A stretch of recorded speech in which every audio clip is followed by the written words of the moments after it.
whenever there's an episodic series, you can bet two men will talk to you. AJ Talon and Owen Finch give their thoughts on Owen and AJ Talks.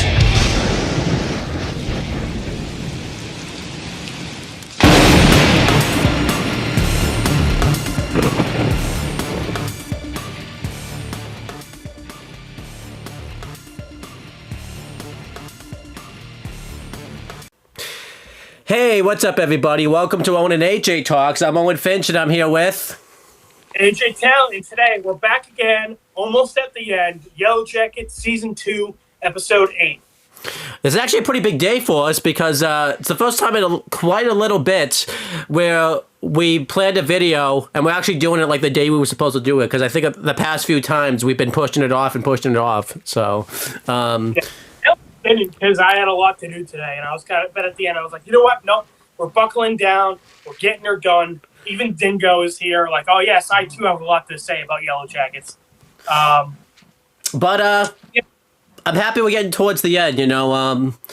This is I will say this, I guess, about this episode is these last, I haven't been good about saying this, but these last few episodes, I think, of Yellow Jackets, when I was watching it at the time, I was really excited about them, but I knew we weren't going to get season 3 for a while, because obviously the writer's strike was taking place at this time, so, like, I actually wasn't even sure what the hell was going to happen, because, like, a lot of shows, I don't know if you know, like, got canceled, kind of because of the writer's strike, like, the iCarly revival got canceled, because... Yeah. I worry of, like, shit, hopefully Yellow Jackets doesn't get canceled, yeah. Yeah, so, and if it does hopefully it's not going to be so long when it comes back that it loses, like, steam and everything like that type of thing, so, That Attack on Titan, where, like, they took, like, a fucking 5-year break in between season 1 and 2, because they didn't think it was going to be that popular, and it lost a lot of steam, unfortunately.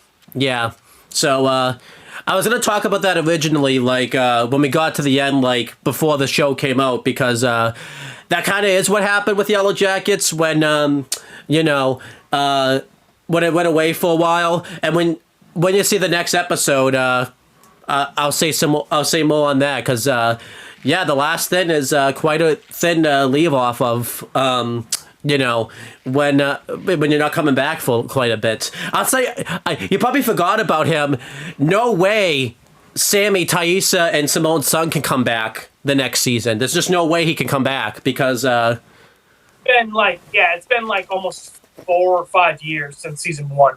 So yeah, like he's like a teenager at this point. Like, yeah, you can't really bring him back. I wonder what he's gonna have to go to a summer camp and he's gonna have to go to ask him, I guess, but like it's gonna be pretty obvious.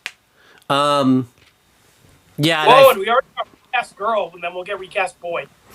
That's awesome. Yeah, it'll be interesting to see what happens. I would just love it, though, if the next season, it'd be like, because I remember in El Camino, a Breaking Bad movie, they had to just say, like, his brother was at, like, summer camp or something, because they couldn't use the same kid, so. I know, right? Jesse's like, hey, can I talk to my little brother? And they're like, yeah, sure, he's your brother. And then it's like the grown-ass man shows up. It's like, hey, Jesse. It's like, whoa, little bro, aren't you like 12? He's like, no, I'm like 30 now. So I want, like... So I want, like, every season of Yellow Jackets, like, Sammy's just off at summer camp or off just somewhere every season after this. They pull a Riverdale approach. They recast him. And then, like, 5 seasons later, they bring back the original actor to be like, guys, I'm the real Sammy. That's an imposter. And he's, like, way older and everything like that. Like, wouldn't even... Jesus. Again, we gotta fucking get to Riverdale, man. That is my jam. Yeah, I know I went off topic here, but that was actually topical, because obviously it was the writer's strike was very much going on at this time. So, speaking of hating this show, Owen, I guess I gotta guess the date now. So it's been a while since we did the last video. I'm gonna guess. I know it's in spring because it's actually warm right now. I want to say not 2021, not 2021. 2023. But when? Huh? I might have talked over you. I didn't hear I heard 2023, but I didn't hear, like, what before that. Oh, I was saying May 20th, 2023. You know what? You are, like, one day off on both ends, because don't forget this show, like, you can watch it 2 days early if you had Showtime Plus. So technically, it's sandwiched in between. So what? It was it came out May 21st, 2023. Yeah, you're 1 day off. I like you said, on either end. God damn it, that is fucking. I feel like that's more impressive than if I got it right. Yeah, but like I don't know. You got it right on like both. It would have been awesome if you got like when it came out just on like Showtime Plus. I don't know how it would rank. I got it 19th or 21st. I literally got it the 1 day in between that was wrong. Like, you know what? But yeah, as you see in the title, the episode title of this video, this is season 2, episode 8, and this episode is called "It Chooses." Very fitted episode title because you know, if you wonder what it is, it's the wilderness, and it shows. It was you. Oh, that'd be awesome. Pokemon was very big at this time too, so that, you know, very well. That was like the year it came out, actually. I don't see Harvey playing with his Pokemon cards or anything like that. The hell, man. You fucking had a Game Boy on him. Yeah, that'd be pretty cool. Yeah, but yeah. So you know, it's obviously the wilderness, and someone's getting chosen for something here. What is it? I don't know. That's a big wrestling meme, man. You know, if you ever hear me yell, huh? It chooses who goes home. The wilderness was like, all right, guys, I got a plane ticket. One of you can take it. That'd be awesome. But yeah, this episode was directed by Daisy Von Schwer-Mero. She has a wiki. She has a wiki. Let's take a look at what she's done. She's done. Obviously, I'm doing this in real time, so I'm trying to. She's done Shameless. She's done The Walking Dead. She's done Whiskey Cavalier. I had with you a little while ago because Invincible was written by the same guy who did Walking Dead. Yep. She's done the obviously this episode of Yellow Jackets, and then she's done Fear the Walking Dead, the spin-off of it. I'm trying to also look at stuff that like we both would know. She's done some movies and stuff, but I don't know any of them, which isn't saying much. But yeah, she has done some stuff, you know. She has a wiki. I love it. You know, well, you don't Yellow Jackets, a lot of people don't get wikis, so I just love the fact that you got a wiki. And it's not one of those Kiss Sis wikis. It's an actual wiki. It's a full-blown wiki. Congratulations. Unfortunately, the writers, though, they don't get wikis. It's Sarah L. Thompson and Liz Fain. I don't quite know if I want credit for writing this episode, though. I would take credit. You know, it's like getting like a 70 on a test. It's like, you know what, I passed it. You know, I wouldn't quite show it to my parents, but you know, passed it. Yeah, and let's see, anything else? I think that's it. So we're just gonna get right on into it. So yeah, I'm not making this intro fucking like a million years long. Well, it's 8 minutes. Don't forget it. I talked about like Oh, point. Okay, never mind. We did take a million years. Proceed. Yeah. But we had the open in the past, and you know, as it's become quite common. Did actually watch the intro because the last couple times you talked about how the intro was special, and I had to be like, oh, I skipped intro. So this time I actually did watch the intro. And guess what? It was the same fucking intro every time this time around. But yeah, we had before the intro or anything like that, you know, as it's become, you know, current, I'm going to talk about the past and AJ's going to talk about the present because it's just been I call it dibs on the present the next episode though. You get, I'm taking the present. So, you know, you don't get the option this time. So one's better next episode, so I have no clue which one, if I'm getting the short end of the stick or not. But yeah, so we get the immediate follow-up of when Shauna absolutely ruined Lottie and just absolutely destroyed her and everything like that. It was a really bad destruction, you know. And immediately afterwards, we have Misty and Molly helping her up. This kind of makes sense, you know, because Molly just buys into. I was gonna say Molly buys into Lottie's bullshit, which is true, but Molly's also just a fucking, you know, depressive bitch. So you know, I up to Owen off camera. So like, yeah, like you're saying, they're bringing Mari and Misty are bringing Lottie up to the attic. yeah, I'll let you talk about this because it's a good scene for you. I'll let you take this one. Mari and Misty are bringing up Lottie to the toilet, like the attic, and she's like beaten up so badly they have to like carry her over to the toilet and have her piss into the toilet. Kiss Sis, the last episode, was a big fan of this scene. With the piss girl. At least she didn't piss. No, because she didn't piss on anybody. Good point. But Misty looks at it and she's like, "Oh shit, there's blood in it. Maybe her kidneys are like bleeding." So it's like, damn, like Shauna beat her up so badly, she was like internally damaged. And Mari is, you know what? As much as I hate to say it, the writers made me agree with Mari on one thing that happened, where Mari said, like, Shauna beat her up so badly. Why isn't Shauna up here, like, helping? Yeah, I thought that is a good. That is a fantastic point. I don't know if I can agree, just because Shauna, obviously is just dealing with some shit right now. She's dealing with some mental issues and things like that, and I get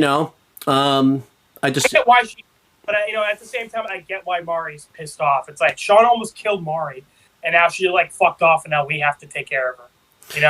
Well, you know what? I would agree. But then I'm gonna be like, well, how come you've been fucking off the whole fucking season? Then how about that? Yeah, I don't know why Mari's the one doing this. Mari, it's also weird that she's like pissed off that she's doing it. Not pissed off. Yeah. Because Mari's like all been like licking the ground that Lottie walks on all season. So you figure Mari would be jumping at the chance to help Lottie. But yeah, they get Lottie to bed, and Mari and Misty's like, taking a wet cloth and like rubbing her face and trying to make her feel better, telling her to breathe. And Mari just keeps complaining about the smell of piss. And then Misty just like turns around and is like, "Oh my God, Mari, all you do is complain like a brat, like constantly, like shut up. If you don't like it, go dump it, like leave." This was awesome, because I feel like the thing you failed to mention, like when Molly said this, she had like the sadistic like look on her face, like she was just like honestly, like I said, Molly is she's like the worst character when it comes to like dealing with like a depressive situation, like what to do, like Shauna just lost her baby and everything like that. She's still a bitch the next episode, and then like here she's still a bitch. So like I feel like Molly just.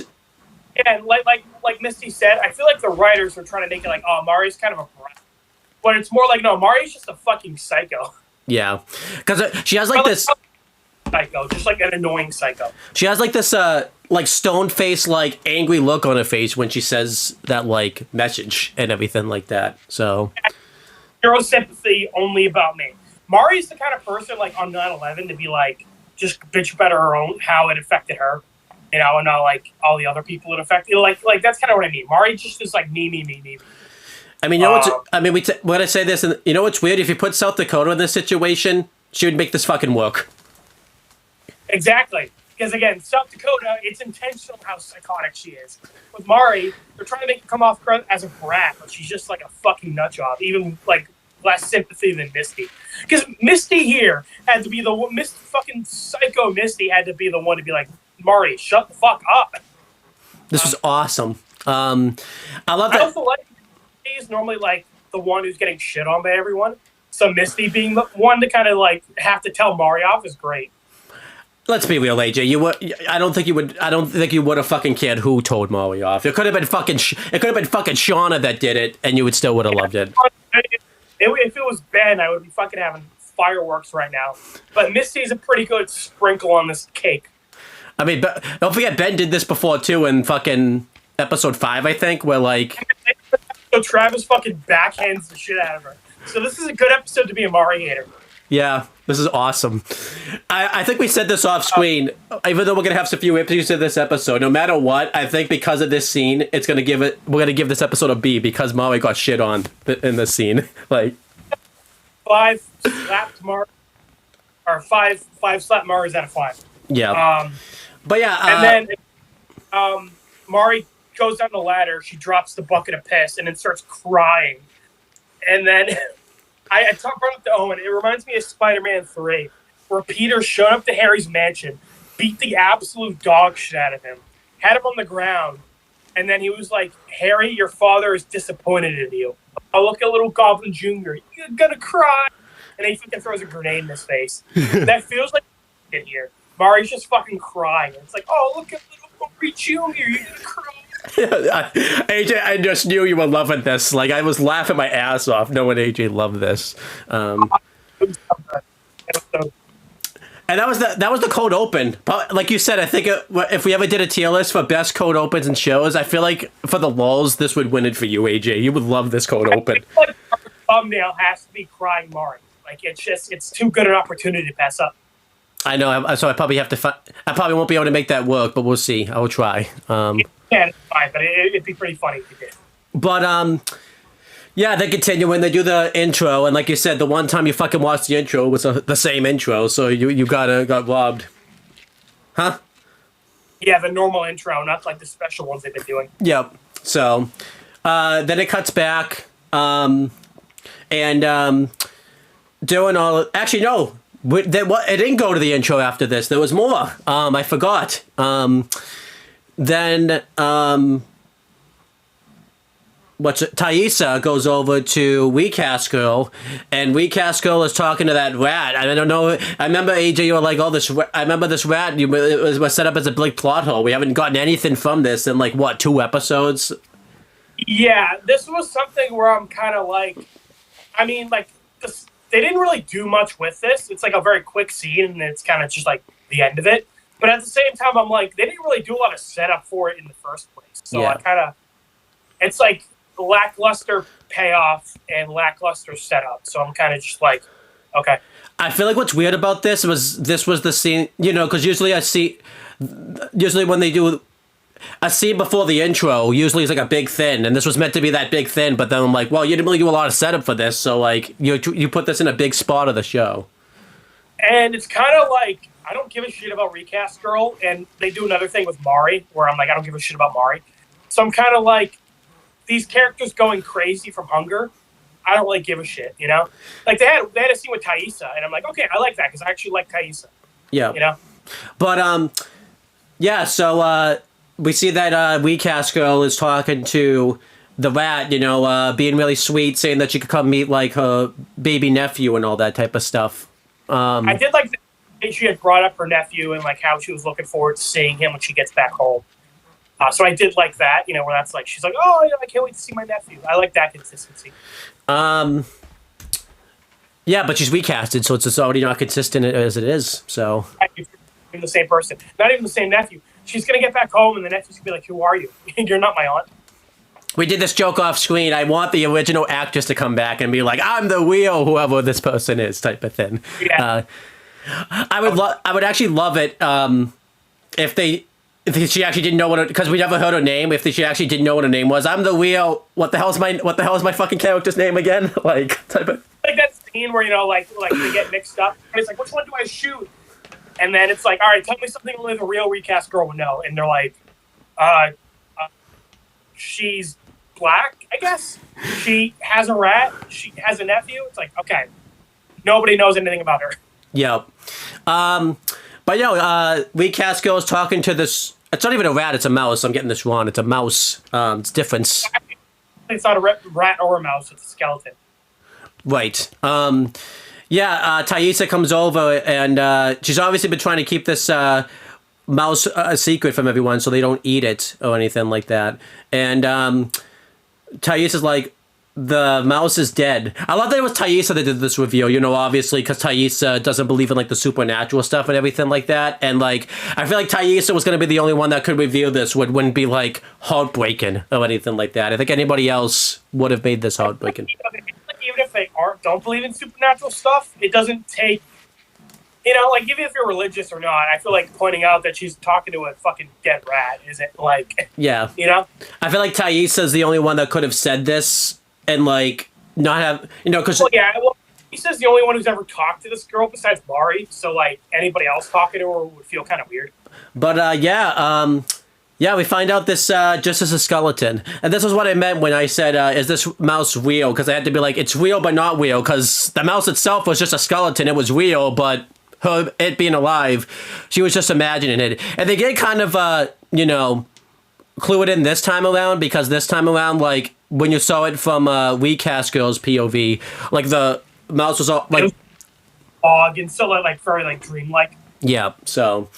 and then that was the intro. Kind of a disappointing way to cut into the intro. I would have liked it better if Molly's thing was the intro, but that's more of a lulz thing than like it's plot thing. So, and then the next scene we get of the past is everybody's just starving. They've ran out of food and everything like that. Kind of seems like that should have been more of a big deal, because that kind of happened off screen, because they still had the bear meat they were eating at this point. Yeah. So. I feel like that should have been more of like a bigger deal that they ran out of food this episode and everything like that. I did kind of like the scene where they like Van says they went through Jackie's old stuff and they found like a leather belt and they're like, yeah, this has protein, I guess. Yeah. But like, I bad for them to that's the point they're at. But like you said, they should have like revealed that like, oh, the bear meat ran out. Yeah, because I was like, what the hell happened to the bear meat all this time type of thing. So, would have been nice to put up the moose, like if they still were like sad that like, oh God, we had a whole moose in front of us and we just let it go. Yep. Especially too, because the same way that Harvey dies is the same way, Exactly. Us the moose, exactly. So that would have been nice if they yeah. But yeah, so everyone's just feeling hopeless at this point. They have no food and everyone's just kind of going crazy. And I don't exactly remember when this happens in the episode, but I'll just like mention it now. Like Molly still hears that dripping sound again. And when she looks over, she sees like the pellets of all the animals that the cabin guy had been hanging up and everything like that. And we see that there's just blood dripping down the walls and everything like that. And Molly's obviously freaking out about this and everything like that, and we find out that they were we found out that Molly was imagining the dripping, which was to surprise nobody. So it was kind of weird though, because like the setup was already kind of weak, so like the payoff wasn't anything special either. Also, it's like, I'm pretty sure there was dripping going on, because like there was snow going on the ground type of thing. So like you're obviously gonna hear dripping from that. So it's like I don't think the dripping was, Well, also it's like Thaisa also said she heard it too. Right. So. We get a scene where Thaisa, where she looked in the mirror, and it's kind of like the present day Thaisa, where like she sees the lady in the tree have like her reflection moves.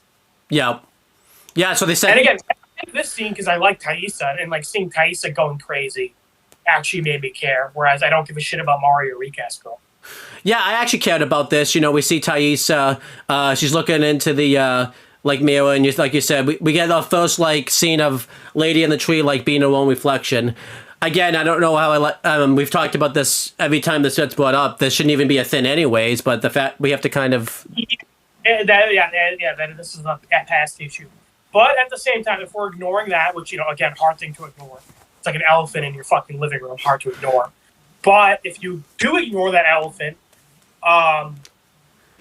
it is sad, because we know that, like, this is going to plague Thaisa for decades, This is something she's still dealing with, even in the present. But you saying that, you just said that. You have to really ignore that elephant in the room. That Thaisa apparently was, like, didn't suspect herself when her son Sammy was talking about a fucking lady in the tree. Yeah, because I know you tried to do the whole past thing, and like, well, yeah, and then you said like the audience, you she's not gonna get over this, and then you're like, yeah, but you say that, then you're instantly not forgetting about it and everything. If you squint past that elephant, like it's there's something cool there, but again, hard to ignore that big ass elephant in the room. I refuse to ignore it because it's an elephant. Elephants are awesome. So, well, not this elephant. This elephant. Oh, and this elephant kind of sucks. This elephant shit everywhere. Yeah. And then doing all of this, Misty and Lottie, you know, Misty's still taking care of Lottie and everything like that. Lottie, you know, it's starting to come to a little bit and everything like that. And during this whole episode, you get the sense of feeling that Lottie has like some type of sidekick powers because she starts to have visions of somebody falling in through ice, of somebody hunting something. So like, you get the sense that Lottie's visions might be more than what they are. More so. We already got that vibe before because she was like saying how like Shauna's baby is going to be a boy. Well, I was about to say more so in this episode because everything that actually she had a vision of in this episode ended up happening immediately, pretty much, and everything like that. So, there, you were frozen for me. You were frozen for me too. So, Oh. Well, hopefully the recording got you because you were talking. Yeah, it did. But since you didn't hear me, I said it was more so in this episode where you would pick up on it because everything that she had a vision of in this episode happened this episode. So, yeah. Okay. Good point. But Lottie comes to at one point and she wants Misty to you know, if Lottie ends up dying, she doesn't want a body to be wasted. And Misty takes this as if, like, you know, they want her to be eaten. And I'll come back to this later because I want to go to Ben's plot since his thing's kind of separated from everyone else. But I just wanted to make sure I mentioned that because, you know, there's a thing that happens. The thing I didn't like about this episode was they really tried to play it up like Lottie was going to die this episode. But, like, if you watch the present, you know that doesn't happen type of thing. So yeah. They do the same with Natalie later. So or it's like... No, they're not going to die, obviously. Yeah, and I feel it's not a bad thing necessarily to do it in the past, because I remember there's a few episodes, like, in Better Call Saul, where they tease, like, certain characters are going to die and everything like that, but I feel like the writing, you know, they don't, like, really ramp it up or anything like that. It's just kind of a thing that happens, like, okay, they're in this situation, but, like, you know... I thought good enough job, you can like make the audience forget that, like, you know, like they're like, oh yeah, right, they're in the present, you know, like if you get them that sucked in, they can kind of like forget for a little bit. Yeah. But they didn't do that enough here, where I'm kind of like, you know, I'm still like, oh yeah, well, Lottie and Natalie are fine, obviously. Maybe this is also an issue, like, because, you know, they do the cut in between the past and the present, and some of the cutting that they do, we see these characters, they cut back to these characters like in the present. So I was like, oh, okay, you're live. What's up? You know, how you been? You almost just died, but that's fine, I guess. So, you know. Yeah, Ben has a nice plot line this episode. Ben's plot line's so good this episode, it actually got us talking. He might be the MVP of the whole season because, you know. I feel like that's without question. Because everything that he does matters, he gets shit done, and without Ben, honestly, some of the consequences that we've had issues with, we would have more issues with, because Ben actually makes everything like, Ben, you're awesome. Like, I told Owen this off camera, like how he said in the Southern Air Temple, how Gyatso didn't get killed by the firebenders. He just couldn't move because his fucking nutsack was too big. Ben, the reason he has crutches isn't because he's missing a leg. He needs support to carry around his fat metal nuts, because he's just big bald Ben. Yeah. But Ben and Natalie are having a conversation, and you know, they're talking about Harvey's situation, and the mention, which is weird. Ben's actually gets the Harvey plot move. Remember, the Harvey plot nothing was happening. Ben got the Harvey plot moving again. More for Harvey's plot than Harvey. He did. And so Natalie and Ben are originally talking about Lottie, and how about, like, you know, they're like, oh, you know, if Lottie dies, maybe it's for the best. And Ben says, like, oh yeah, you know, if she's suffering, it'd be better for her pain to end. And Natalie says that, like, yeah, actually, maybe it'd be better because Lottie has that, like, weird grip on everybody. Oh yeah. And then that's why they bring up Harvey. They're like, you know, it feels like she's even affecting Harvey, because even Harvey has been, like, strange. So yeah, then yeah, she mentions that, and then they mention, you know, that there was like a tree with the symbol out there, and I actually like this for Ben. Remember last few episodes ago we talked about Everyone Speaks in Riddles. Ben actually presses like Natalie for again. Ben's an MVP. He doesn't. Ben's the only person who's like, stop speaking in riddles. And Ben actually gets some information on this, and he finds out like where the tree is and everything like that. And obviously Ben thinks this is interesting, because Harvey, is the only one that Ben's talked to and everything like that. It mentions, she said not to come back, and he drew the picture of the tree and everything like that. So throughout the episode, we see that Ben's when Harvey's asleep, Ben's been sneaking into his suitcase and like grabbing the pictures that he made and everything like that. And I like this because they put up the graph again. Ben, you're so good. You made the graph. Working together to make maps, and then now he's taking Harvey's drawings and using it to coordinate. Like Ben in fucking like what 5 this episode has done more shit than anything else in this whole season combined.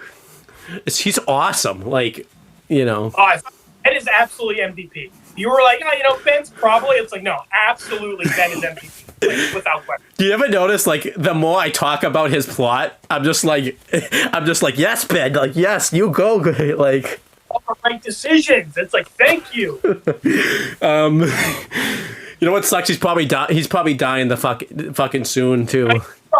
It's only the fucking good ones who die. He didn't die this time though. Somebody else dies, but I guess they decided to leave. Everybody was like, all right, listen, guys, we can't have Ben in this little thing we're doing. He's too important. He's too much of a fucking legend. We can't have him die here. Well, to be fair, I actually like that he wasn't there because Ben would not. I think Ben would have tried not to let this happen. Ben wasn't there because he would be the only. He would be like, guys, we're not fucking doing this. I'm like, are you stupid?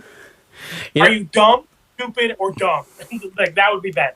Right. You know what I love about this? I know we keep talking. This version, season 2 Ben would have probably been able to stop Laura Lee from killing herself. That's how good season 2 Ben has been this season. I didn't streak.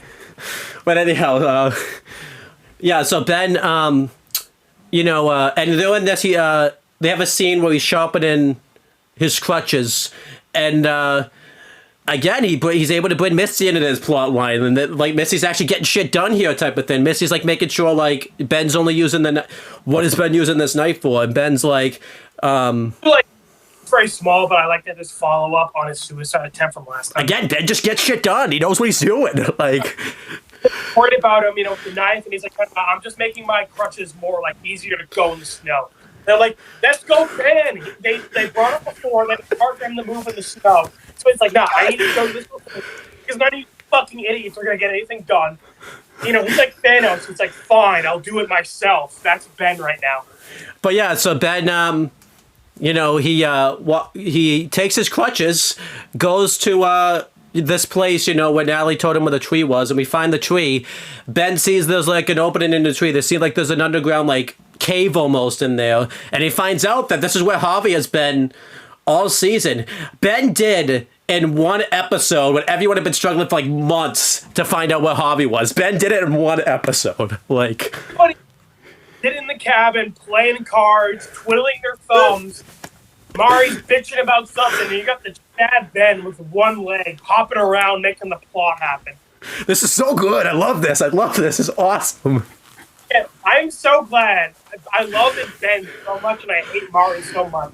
I really had a dream where I fucking pulled out a whiteboard and told Mari why she sucks and why Ben is awesome. If you haven't seen our previous videos, yes, that is an actual dream I had. You know what the funny thing is? I didn't really. I thought a lot of this scene, but I loved it so much more because we had that MVP talk. This is so good. I love it. Ben as absolutely MVP. It is without question. I might go A+. I might go a little. I might still have to go B, but this Ben plot was awesome. I loved it. That makes our grading even more fitting. B for Ben. It's awesome. For the episode we had a lot of issues with. We're talking highly positively about it. I think because Ben is not any of them. Yeah. Oh damn it! I should have talked about Ben's plot fucking last. This is now I have to. bring up what Ben found in the cave. I said that. Well, he found like a he found like a bunch of like dead skeletons, so showing that Harvey's been eaten in there. He finds a lantern in there, which is very interesting. That there was a lantern in there, so that means Harvey go back and get a lantern type of thing. So what does that mean, type of thing? Harvey wouldn't do that. So like it's like, oh shit, was somebody else here besides Harvey? Right. And yeah, he Gonna make an episode of the cabin guy. Huh? Didn't you say they were going to make an episode about the cabin guy? Yeah, a bonus episode, but again, the strikes made it not happen. So, but I mean, they still might, but now it's probably not going to mean as much. So, you can thank the strikes on that one. That we didn't get that episode. But yeah, he finds that basically Harvey has been living in this place. This is where Harvey was like the whole episode, well, the whole season and everything like that. So well, yeah, between seasons 1 and 2, I guess. I'm pretty sure I did say that because that's what led us to like loving Ben all of a sudden. That he found out where Harvey was. That's where we went. That's how we got in that tangent. Especially after the end of this episode, Ben did more for Harvey's plot than Harvey. Yep. Yeah. It did more for Natalie and Travis's plot too, because first half of the season they were trying to find where Harvey was. Fucking Ben did that in like 5 minutes. Honestly, if Ben, it's what the funny thing is, Misty did Ben a favor by talking him off the ledge. He got Ben to get shit done. Like this is awesome. Yeah. Well, again, everybody's ignoring Ben and Mari's giving Ben shit. If they actually listened to Ben and got shit done, they would have got rescued in 5 minutes. Probably, yeah. Think about this too. I know Ben only has one leg. Imagine how much shit he could get done with 2 legs. Oh yeah, the wilderness knew Ben was too powerful. He's like, I gotta take his leg. If I don't take his leg, he's gonna fucking get everybody out of here in like 2 minutes. And the wilderness is probably still like, fuck. He's actually still trying shit. I gotta fucking do something here. Like, I should have taken all of his limbs, and even then, he's still too much of a legend. Ben's awesome. Damn, I should have talked about his plot line last, but I didn't realize I was going to love it this much. Ben's a fucking Chad. I love him. This is what we call... yeah, but anyhow, let's get to this bit's still good, but again, it's just... I feel like Ben was just such on a high pedestal. Now I have to come back to Earth a little bit. So, I remember that people just can't get shit done unless you're Ben... Plot line is like less than 5 minutes of the episode. But again, he just got so much shit done. He's making all the smart decisions. He fucking pressed the riddles, like you said. Like, again, he got more shit done for 3 plot lines than the other 3 characters did.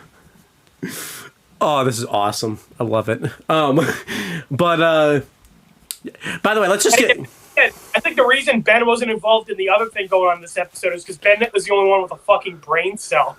He would have put a stop to that shit instantly. Yeah, I just love the fact that Ben's also Ben has all the excuses that everyone else has. He's probably more starving than they are. Don't forget, Ben hasn't eaten. Exactly. So he's more starving, more delirious. He's more depressed. He's less physically able. He has every reason to not get shit done, but he's doing more than all of them combined. Oh, this is awesome. I hope you have that. I hope you have that dream again too. That would be awesome. Where Ben is like, where he's in. It's like when later on when Travis backhands Mari, fucking Ben comes in for the combo. He comes in off the top of the rope. He gives her the elbow. Wow, you actually did a wrestling reference here. I'm the wrestling guy. You're the one. That was for you.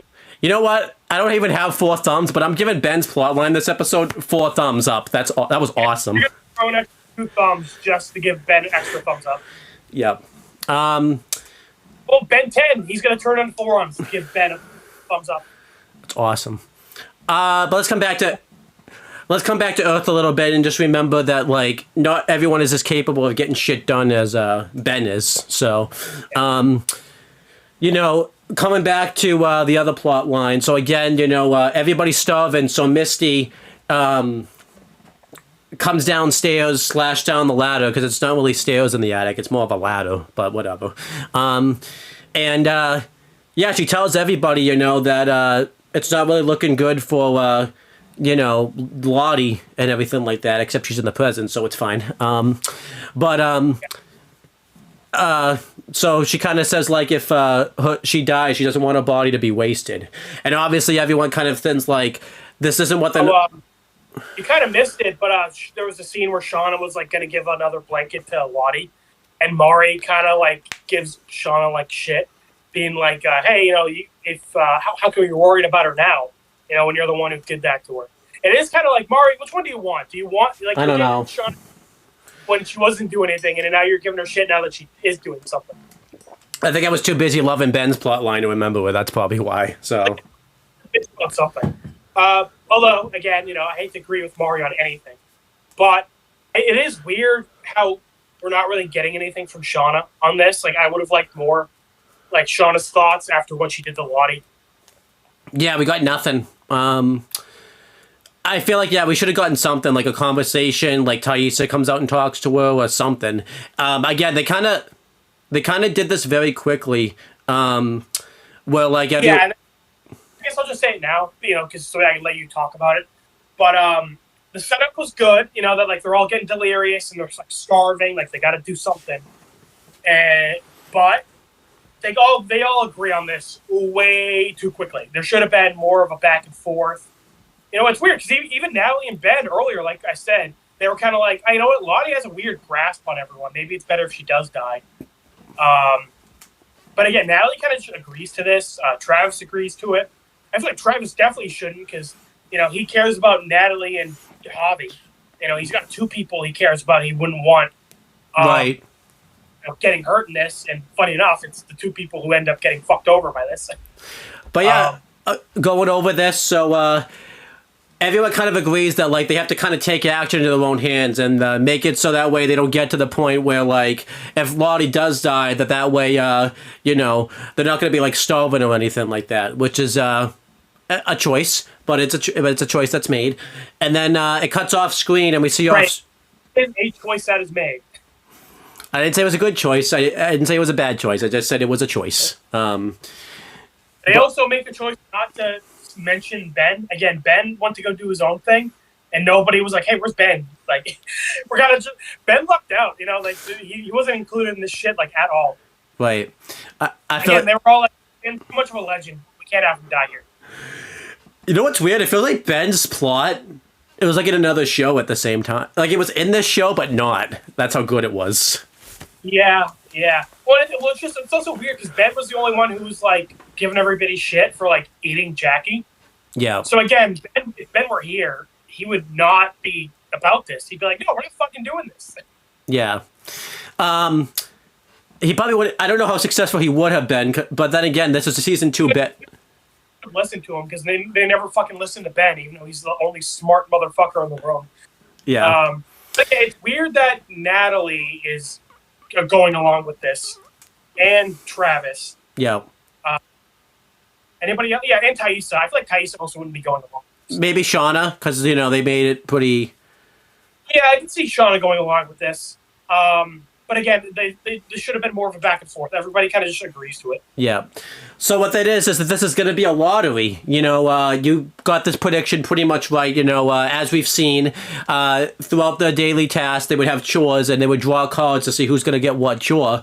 And I remember I mentioned this to you, like, way back in season 1, that there was no queens in that deck. And I remember I said, this is going to come back to be a thing. And I do like that this was a plan way back when. The writers even said that was going to mean something. They weren't sure what yet. So I like that wasn't just a throwaway line. That them not being queens and that like meant something and everything like that. Yeah, what ends up happening is they decide to do a lottery. There's only one queen card, and it's like almost burnt to a crisp. And whoever gets that card is pretty much going to get eaten, pretty much. They explained this pretty well. I like that there was no words for this scene. They just kind of showed it and everything like that. However, though, you have a rant. There was a scene that was cut out where it went through, like, how they were going to decide who was going to do the drawings and how this whole process was going to be done and everything like that. And they cut this scene out, probably one for time reasons, and they had It was the two background characters, the one that was foaming out of the mouth in Ben's vision, and the other one who hasn't had a name or barely talked or anything like that. They said it. Right hand with the hat? Yep. Oh. I like how you instantly knew who that was when I said it, though. Yeah, definitely her. Because she was like in the first scene of the season and it hasn't done anything yet. Yeah, they were on an interview and they mentioned. I guess that scene was a little bit too comedic. Then if that's the case, that's on the comedic scene where they're deciding who gets fucking killed and eat. Yeah, so that's why they cut it. But then if that's the case, that's on the fucking writers then for making that scene comedic. Why the fuck did you make that scene comedic? If you You know, of all the scenes that make life harder than fun, probably not one of them. Yeah, but I think the reason is because, you know, they end up hunting more people and everything like that. So, like, it's, you know, and they end up doing this again. So, like, I feel like they should have had a scene explaining, like, how this worked and everything like that. That's a big, like, we've been waiting for this. That's where they get to the point where they're, like, so desperate, we're going to hunt and kill each other. Yeah. Like, this is, like, literally since the first scene where we got the flash forward to Pit Girl. And like we said, we kind of just, like, gloss over it. They got to this point, and they all agreed to it. And I'm like, okay, we definitely should have gotten, like, an explanation of how they're going to do this. Yeah. We should have the characters arguing over it. It just happens way too quickly. This is such a big thing. And like I said, they did do this, and then they cut it from the episode. Like, why did you cut this from the episode? Like, because they've done a pretty good job of that so far. Like, again, we had that scene where, like, you know, Mari and Ben were arguing about the birds, and, like, we got a pretty good half and half. We got you know, when Taissa wanted to, like, leave and, like, look for help, you know, we got a pretty good even split on, like, why we shouldn't do that. We've been getting that pretty consistently where we get the characters kind of arguing on what to do. yeah. This big thing, like, why did we not get that? Yeah, and then I think too, just because, like, again, you know they're gonna do this again. It'd be better if we got, like, some episode. Like, this would be like doing the Death Note and then not explaining how the Death Note works before Light does his first kill and all that type of stuff. Oh, fuck everything up. We're like, we have no clue how it works. Yeah. Yeah. Well, I mean, that's the biggest one I can think of. You know, or not explaining the AIs in OVB and all that type of stuff, like what they are. Or at the very end, we find out, like, oh, yeah, they're split off from the Alpha. It's like, oh, okay, well, I mean, it would have been nice if you explained some of that shit earlier. Yeah, like why they're different and everything like that. So, Yeah, fragments and they're not a full AI and all that, you know. But, yeah, they do the card drawing scene. They have, good that I wasn't shuffling the deck because you would have gotten the fucking queen, like, instantly and everything like that. So, good that I wasn't shuffling the deck. Okay, I would be like, hey, guys, listen, I'll shuffle the deck, okay? And then I, like, make it so Mari picks it. That's a big thing. Like, why, like, because, like, why was Van chosen to shuffle the deck? Because, you know. It's weird because in the present day, they do a scene where they're arguing of, like, okay, hey, wait, Lottie, why are you the one who knows which drink has poison in it? Yeah, so I think that's why we needed a scene explaining how this worked. And so we get a wide shot and we get to see who's in the circle, and it's not just the name characters. It's, you know, like, orange-haired girl with the hat. Yeah. Recap. Like, and then we get, like, 3 other characters who, like, we haven't really seen, and their, like, faces are covered. Yep. I mean, again, where the fuck have they been? But, okay, we're establishing, okay, it's not just the name characters. There are some other people here. Again, I don't know where the fuck they've been, but they're. I hate to say this, AJ. I wouldn't be shocked if we don't. These are probably just fucking stand-ins they probably use, like, one time. I wouldn't be shocked if that's the case. Oh, no, for sure. I'm guessing that's what it was because they had their faces covered. Yeah. So, you know, my guess, they want, like, you know, they in case they want to introduce more characters. They, you know, but they don't have the actors hired yet. They can just hide their face and be like, oh, yeah, that was that person. That's kind of a problem then, too, because, like, you fucking... But, I mean, hey, at least they're fucking established and there are other people here. Because that was the thing I was wondering. Like, are there more people here, or is it just, right. You know, the character? No. Tell you, one of them could be Wash. Because, you know, we never see Wash's face. You're true. We see the back of his head. We know he's blonde.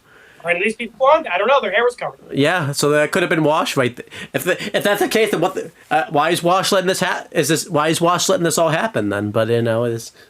I just noticed there are no blonde characters in the past. Come on, that is blonde discrimination. Yeah. But yeah, so everyone draws a code. They go around and they have to show what code they got and everything like that. This is cool because this was very much like very ritual based and everything like that. You see this a lot happen in World War movies and everything like that, where that's how they get picked sometimes, of how they get drafted and everything like that. So I like this. Or you see this happen in Harry Potter, the Goblet of Fire, where they all like throw a name in, and whoever gets picked goes on challenges. I mean, they don't really do that well because it's always going to be the fucking main character that's going on these fucking quests. So yeah, I've seen Sorcerer's Stone and Half-Blood Prince. I haven't seen many of the Harry Potter movies. Yeah, but if I guarantee you, once you see the movie, you instantly know Harry Potter is going to be the one that goes on the Goblet of Fire. So yeah, I'm saying I get the basic idea, but I'm just saying I'm not a Harry Potter fan, so I don't know the specifics of how it works. But most people draw the code and do it safely and everything like that. The only real notable one, other than the one that gets picked, is when Harvey got his code. He got Ken, and he instantly goes over and hugs Travis, showing that he's safe. We really couldn't make heads or tails of Harvey. Like, Travis tried to open up to him, and Harvey still wasn't talking. So I do like this, where Harvey like hugs Travis. We get to see a bit of their brother bond. Yeah, but Natalie's like the last one that has to draw a code, and she draws the code, and obviously she ends up getting the queen code because the camera did like a big wide shot of Natalie's reaction, and it was very dramatic and everything like that. I guess good for making it dramatic, but that actually made it kind of predictable that Natalie got the queen code and everything like that. I also didn't really like it that it seemed like when they did this, because there's tons of cards in these decks and everything like that. It seemed like the first go around, Natalie, like somebody got the queen code. That doesn't really. I feel like they should have done this, like done a montage and showed them doing this like a few times and everything like that before someone got the queen card. It was really weird. Yeah. Yes, I don't mind that it happened like halfway through the circle. My main thing is, I think you brought it up. It's like, okay, well, we know Natalie lives. Oh, I was getting to that. Yeah, like you probably buy in for like half a second, but then you're like, wait a minute, why did they do this? Oh shit! And then like 3 seconds later, I'm like, oh no, wait, I know she lives. Who gives a fuck? Yeah. So I don't think obviously you find out why they do this with Natalie, but later on and stuff like that. But this was a little weird that like they chose Natalie for this. If you just watch this episode and everything like that. But yeah, Natalie got chosen. I didn't really like too that Natalie did this kind of without a fight because Natalie in the past hasn't really been into any of this shit, and she's like full on participating and everything like that. Should have been an argument, and Natalie would have absolutely been against this. And it was even earlier in the episode. She was like, it's probably better if Lottie dies because she's like been fucking making everybody weird. Yeah. So the fact that Natalie's going along with this, and the fact that she was gonna let Shauna slit her throat, is like, wow. I feel like Natalie again would fucking put up a fight. Wow, remember Natalie was MVP of season 1, both of them. Natalie, I don't know what the heck happened in season 2. Both. Else has gotten a big upgrade, I feel like, in season 2. Except Natalie. Natalie's gotten a massive downgrade. And this kind of sucks, especially in the past and stuff like that, more so, because Natalie's going to make it to the present and everything like that. And if this is I forgot to say, a really small scene earlier in the episode, where Travis came up to Natalie and he was like, hey, you're a good person. Sorry. So they made out about Javi. So little I forgot about it. Yeah. That was very abrupt. Like, for this. Yeah. I'm kind of, it was another thing where I'm kind of like, what was the point? We're like, why would they have it? We're like, Natalie faked Javi's death to get Travis closure. And when they find Javi, Travis gets mad at Natalie. And then nothing happened since then. Travis just kind of just was like, hey, Natalie, we're cool now. Yeah. I don't know what the point of that was. Yeah. Yeah, because I that's mean, if anything, like more impactful if Travis does what he does here. yeah. Don't matter. That's why I was kind of mad when they did it, because I forgot about this scene. I was gonna bring this up later, but yeah. So yeah, Natalie gets ready. She wants, and she also wants Shauna to look her in the eyes and everything like that. Again, I don't know why they established that Shauna's the one who does it. Well, because she does all the she slices like the the meat. I mean, they're already. I don't know. It just seems weird. Yeah.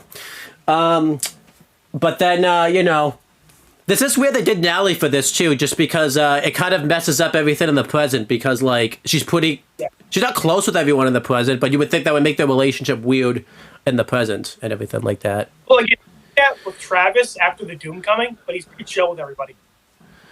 Yeah, so I don't know. But everybody's chill with the fact that they've like almost murdered each other. Like they're really cool with it. I was gonna do a fun bit. Also, sorry, just real quick. It's because we brought it up before, where Mario was giving Natalie and Travis shit when they are like the most useful people there. Not anymore. It feels weird that they're again doing this because Natalie's like your hunter. She's the one who gets you food. Granted, hasn't really been getting you food lately because it's winter, but it's not really her fault. So once winter ends, you don't have your hunter. Dipshits. Yeah, because now, I mean, Travis can do it well, but as we've seen, Natalie does it better than him. So, like, wouldn't you want, Yeah, so, I mean, I get it wouldn't really be fair to, like, exclude people from this. But, like, again, I don't know. I feel like if I were there, I'd be like, hey, guys, maybe let's not pick the person who's going to fucking hunt our food for us. Yeah, I don't get this, yeah. Literally, background motherfuckers who haven't talked. Well, I don't know. Yeah, this is weird. They had something with this lottery thing. And the more you talk about it, the more they fucked this up. Like, yeah, the setup was there, but then they it's like they got like 75% through a race, really good, and then like in the last like 20%, they have just like fucking stumbled. Because it's not just Natalie that is the hunter, but like Natalie knows all the places to go to hunt and everything like that type of thing. So it's like literally, besides Ben, the fucking Giga Chad, the most useful person here. Like, do not kill Natalie. She's like the one person you should fucking kill. I guess not according to the Wilderness. The Wilderness is upset that Natalie brings them food and everything like that. The Wilderness recognize that Natalie's too useful. These idiots will fucking die a week after Natalie dies. Yeah.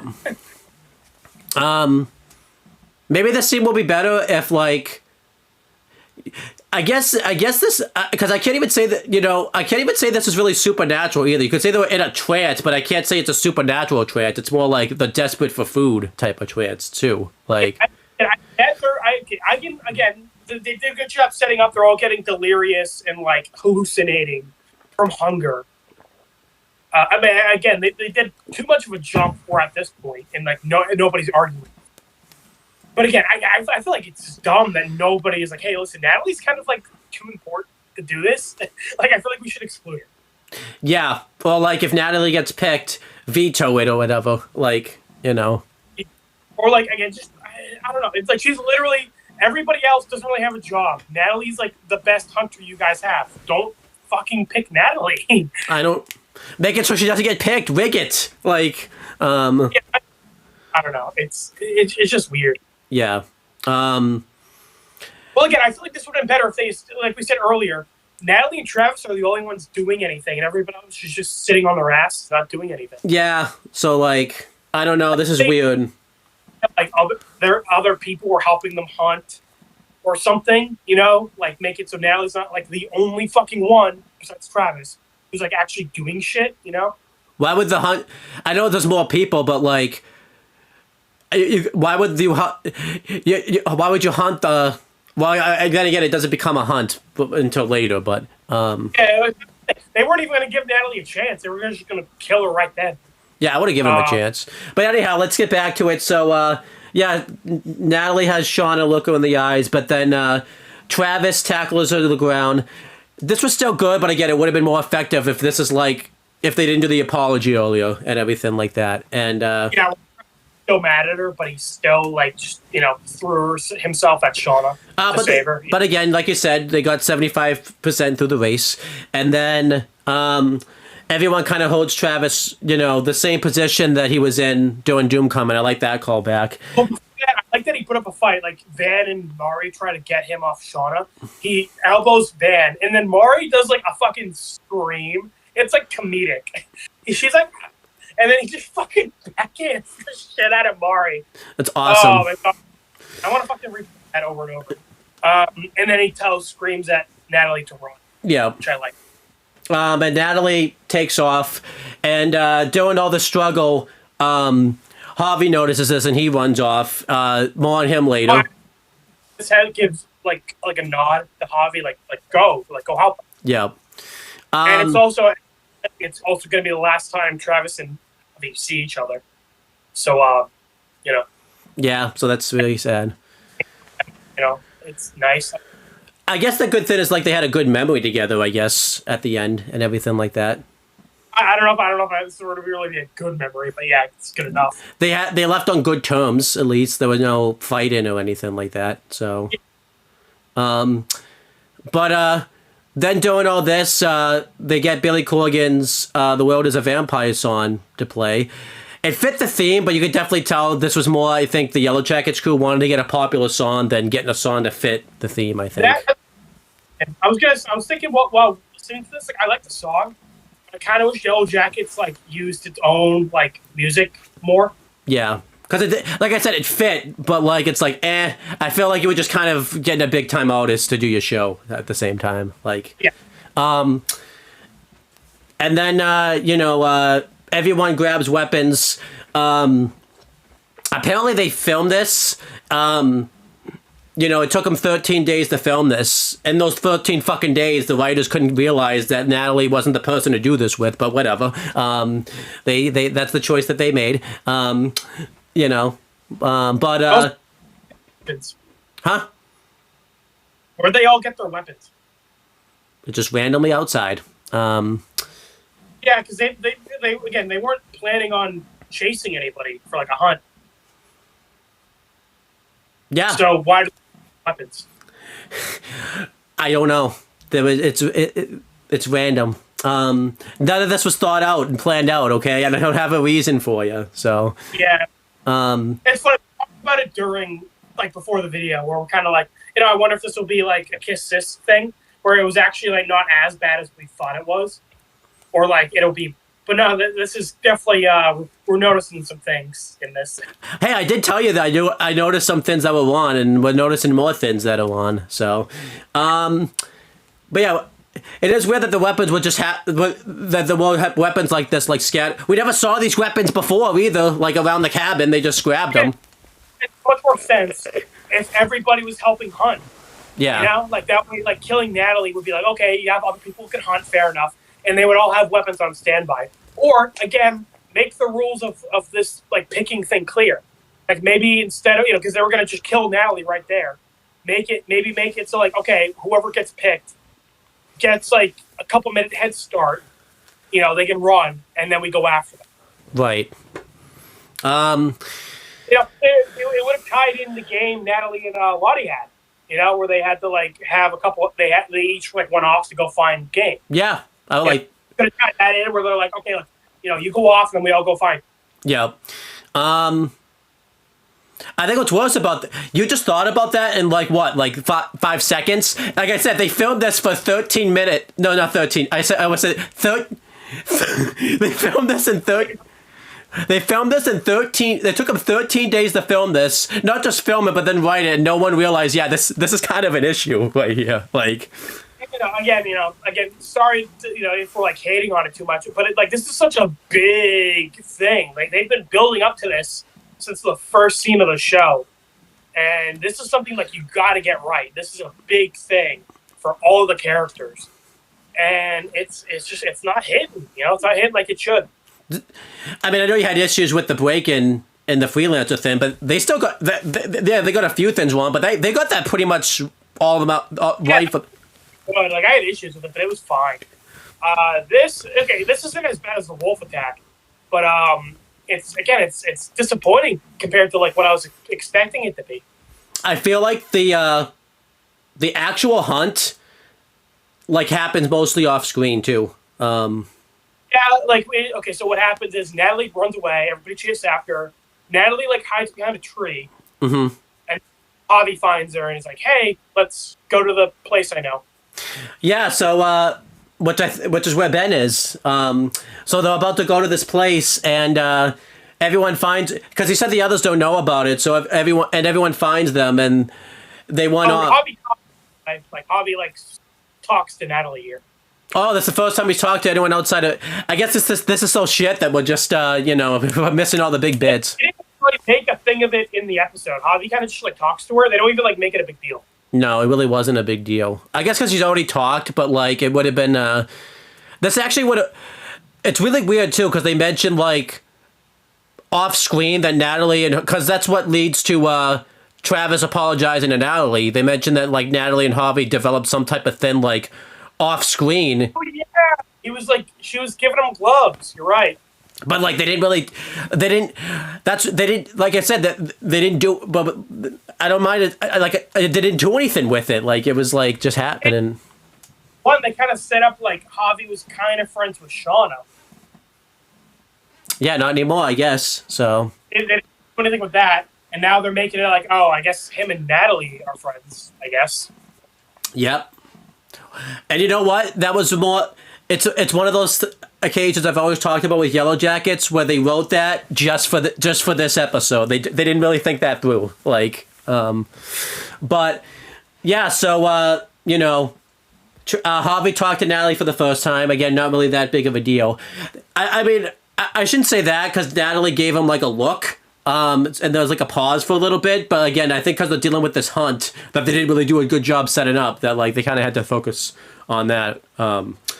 But yeah, Javi, everyone's chasing after him, and the ice underneath Javi starts to give way, and making it sound like the whole. When I saw this at the time, I forgot. I was thinking, but I was thinking like, oh, okay, like the whole ice thing, like from like where he was onwards, like broke. But no, it was just where he was standing, and this was very comedic and stuff, and like this was kind of bad because like.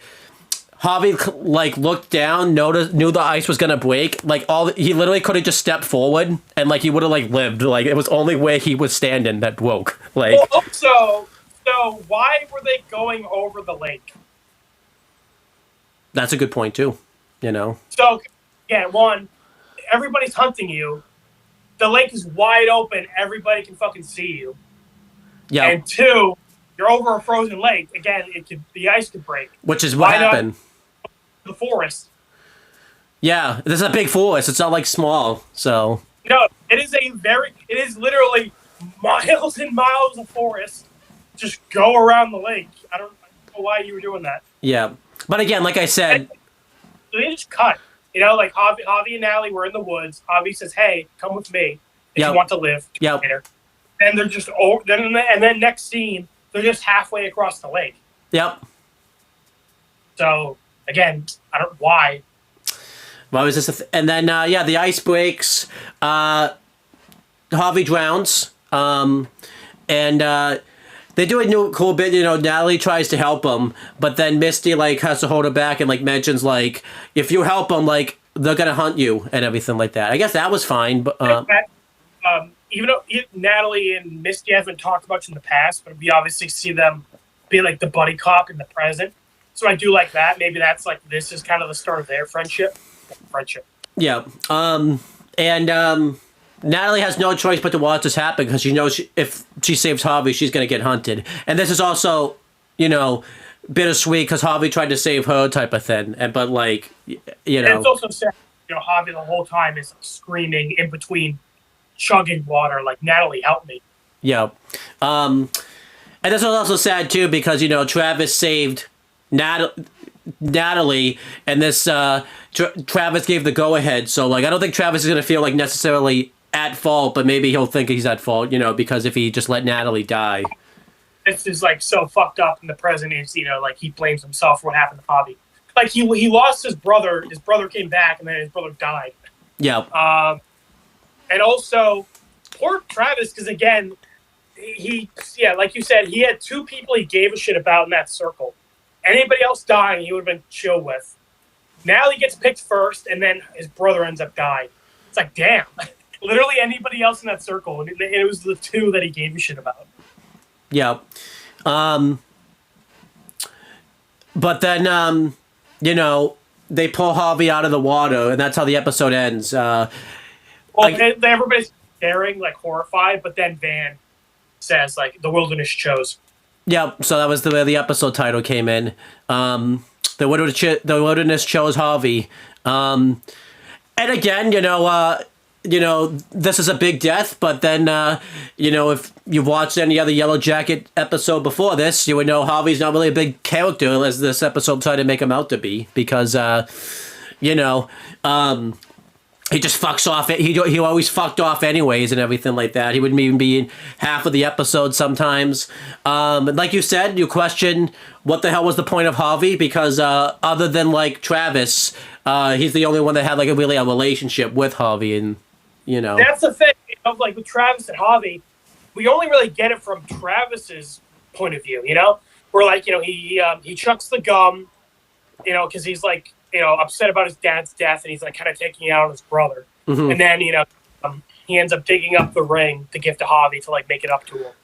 And then he's like looking for Harvey at the end of last season, the beginning of this season. So like it's all like their relationship is we don't really get Travis's side of it. We don't really get Harvey's like thoughts on anything. Yeah. And again, I think it's one of those things have any other relationships besides like he was kind of friends with Shauna. Yeah. I mean, we haven't. Like I said, there was a plot point he could have had where, like, he mentioned he was making something. We never found out what the fuck that was. They just threw that in there. I think he was there to be a red herring where we were supposed to think he read Shauna's journal, and then nothing, Well, and again, it just feels like missed potential, because again, I was saying last video, like, oh yeah, like I feel like there's not enough time in the season to go over Harvey, so I'm guessing, like what Harvey was up to while he was missing is going to be like a season 3 thing. And also, I was saying, like, you know what? They brought Harvey back too soon, because he came back and never really done anything with him. Yeah. And now they're never going to do with him. Harvey fucked off for months, came back, didn't talk to anybody, then died. Like, that is what happened to Harvey. That was his plotline. We said it earlier. Ben has done more for Harvey's plotline in 5 minutes than Harvey did in 2 seasons. Yeah. So, like we kept making the joke because Harvey kept disappearing. That like, oh, you know what? Taissa went south and couldn't find anything. Harvey just went west like a mile and found the town. He's been chilling there. That's literally like that's kind of just what it feels like. I like how in a weird. I knew this happened, but in a weird way, that joke became fucking. The writers made that fucking serious, because that's actually what fucking happened. Like, it's like it's Adam always being around the corner at the worst moment. Like all these jokes we make end up becoming like the real thing. Like nothing more happens with it. Yeah. So that was the hunt. Probably thumbs down, right? I didn't really like the. I feel like. Yeah, thumbs down for sure. Wow. We will feel. It's so weird. This hunt takes up a good chunk of the episode, and Ben's thing was only like 5 minutes, and we like loved Ben's thing. It was. For writers, like, what is like the main thing you are proud of for this episode? I feel like they would say the hunt, and I'm like, that's not great. Yeah. So. I thought that was like the main attraction for this episode. You know what's like you said, they filming it. I feel like this was like the thing they thought would get everybody talking. Yeah. You know what's worse?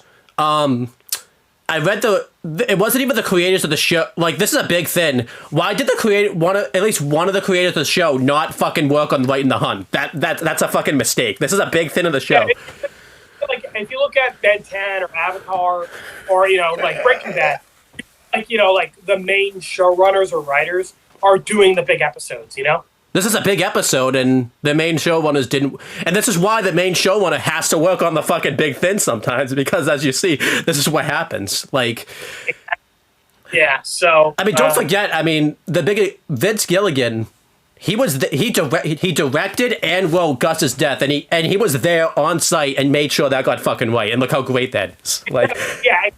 And well, that's just a very common thing in shows, you know? Like you have the guest writers write the kind of less important episodes, and like the big parts of the seasons that change the game, those are written by like your heavy hitting head writers, you know? So like when you're saying, oh, they weren't really involved in this episode, like why? Why would they not? This is It's just like a given. Like for an episode like this, like one of the main writers would write this episode. yeah. And it's so strange. Yeah. So, so and you know, you hear the interviews afterwards, the writers and the actors. You know what's fucking weird too? When they did the interviews, they fucking chose to do the interviews for this episode. At least podcasts and stuff were fucking Van and the two background characters. Like, why did you not pick Natalie to talk about this episode in the interviews? Why would you not go after these people? It's just so weird. Well, I'm just thinking about like Avatar. You know, not Mike and Brian, the third head writer, Aaron, I think his name is. He did a lot of the Zuko episodes. You know, it kind of makes sense. Like, okay, you know, like this writer takes care of like this important plot line. You know, Yeah. Like he did the. I think he was really involved in the Storm, Zuko Alone. I think Crossroads of Destiny and like shit like that. Like he was like a big part of Zuko's storyline. And like 1010, I think like one of the main Man of Action guys was like the Vilgax episodes. He handles like the main Vilgax episodes, which makes sense. Getting the main villain. You figure, you know, like I mean, you figure like one of the main for like this is one of the big deaths of the show, and it's like when they start hunting each other, you figure one of the head writers or showrunners would do this episode. Yeah, because it says the creators of the episode. Yeah, it's not the creators of the main or the. Let me make sure it's the main writer. I just want to make sure, by the way, so that way we didn't just do a big rant. Yeah,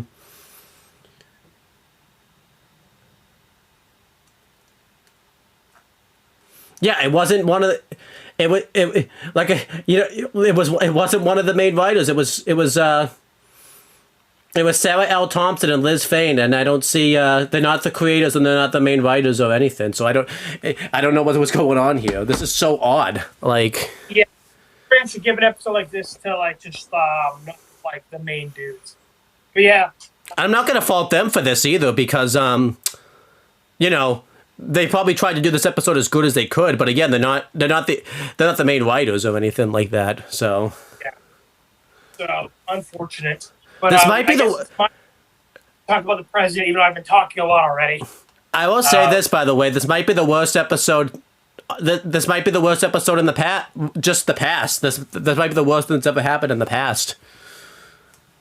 Yeah, like I said, it's not quite as bad as the Wolf Attack, but in terms of like disappointment, it's getting close to it. But I'm saying this is like the worst episode, like whole episode in the past type of thing. Like, past, yeah, for the past, yeah.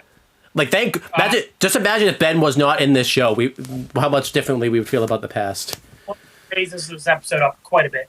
But yeah, let's talk about the present.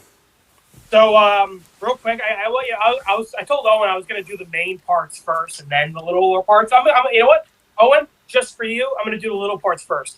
So, Elijah Wood is back. You know, he's hot off the set of Red vs. Blue, season 10. Yes, he is.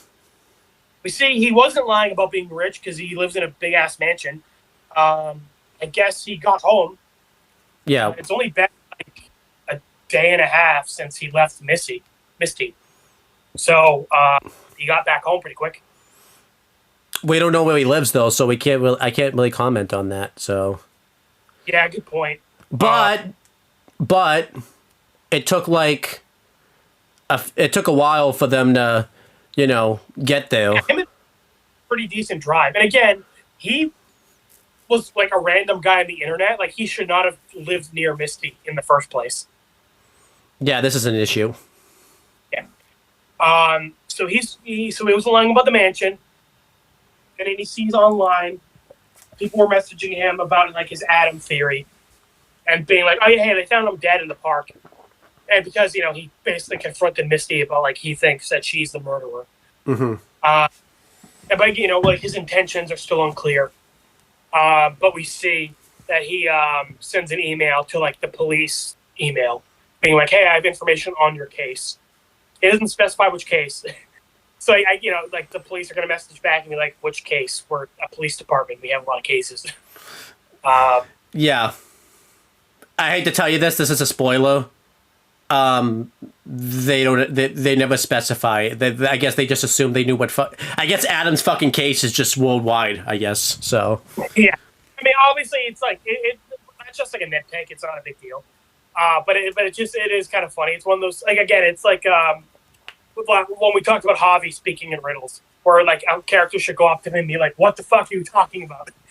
You know, This is the opposite. Yeah. I have information on your case, and the police would be like, "What case? We're a police department. What fucking case?" Honestly, this is real. But that's realistic though. Like, but yeah, whatever. Yeah. Again, not a big thing, just a stupid little thing. You figure the writers would, make him say like, "Your Adam Martin case," you know. Yeah, but the light is. You know what? I probably wouldn't have even like, really been that mad about it, but because of what we just fucking talked about, I'm in a fucking bad mood, probably. It's just like a stupid nitpick. Yeah. But again, this makes Elijah Woods, hit star of Spy Kids 3. This makes his intentions unclear because he seemed like he was on Misty's side, and now it seems like he's like going to turn on her. Again, I'm thinking this is a bait and switch because he said he has info in the case. I'm guessing he's going to like give the police false information or something. Right. Because again, we don't see what information he's going to give them. Yeah. But again, they haven't really established his character super well. Like, I don't know why he's doing the things he's doing. Again, because we have the big Red versus Blue comparison to make. Compare that to Sigma, where I feel like they did a really good job making his goals and like his motivations very clear from the get-go. Legit, like you said, when you say from the get-go, legit, the first 5 minutes he's like on screen. Okay. Like, first in the classroom, it's like instantly we get who he is, what he's doing, what he wants. It's like instantly, like he steals the scene. and I feel like if this wasn't Elijah Wood, it wouldn't be that big of an issue. But this is fucking Elijah Wood. You put it in for this. The big star in the show. It kind of feels like they're wasting him. Not just him, the money. Yeah, true. Yeah. Listen, they could have used that money to fucking make the hunt better. Make the animals better. Oh yeah, the CGI animals. Jesus, forgot about that. Yeah. I think that's why they went to the winter. Contract. It's like, okay, listen, I'll do it, but specifically, your CGI animal budget goes to me. That'd be awesome. Yeah. I think that, and that's why they went to the. That's why they had to do. That's why they had to set this in the winter to give an explanation. It's really. Yeah, they were gonna have it still be in the spring time, and they'll be like, Elijah Wood is taking our CGI budget. It has to be winter. Yep. That's it for Elijah Wood. Disappointing again. He was only in this for like seconds. There was the one thing you missed. He goes to his closet and he grabs like a purple like shirt or whatever. Oh my god, Owen! Fucking thank you, Owen. Thank you. Owen, that changes everything. Changes everything. I'm being sarcastic. That is kind of important because implying he's going to go to the cult, because they wear purple. Well, when you what? Yeah. What a waste of like you said, what a waste of Elijah Wood. Like when I heard he was going to be on this show, I'm like, wow, this is going to be, they're getting a big time actor on the show when they did fuck all with him, type of thing. And then again, I just watched RVB season 10 and he's fucking awesome. Like he creates the fucking villain of season 6 through 8. Like, yeah, exactly. Big deal. Not a big deal in Yellow Jackets for some reason. The most amount of screen time he's gotten has been in like Misty's dream. I hate that. I feel like it didn't really help too that it seemed like he just did fucking. Not even just did nothing. He just did fuck all off screen. Like, what the fuck? Yeah, that's what I mean when I say like it's not good that we don't know his motivations. He'd be like, oh no, he's a mysterious character. We're not supposed to know. But I'm like, no. I mean, I don't know. As in, he doesn't have a character. Yeah. Like he's not mysterious. He just like I can't make heads or tails of him. Like I don't know enough about him to even be able to guess.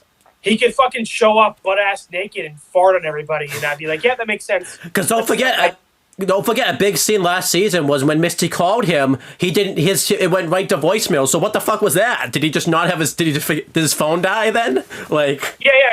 I don't know what that was about. Okay. And I guess nothing's coming of that. You know what's He didn't recall, I guess. You know what's weird? We've done more ranting in this video than I guess this.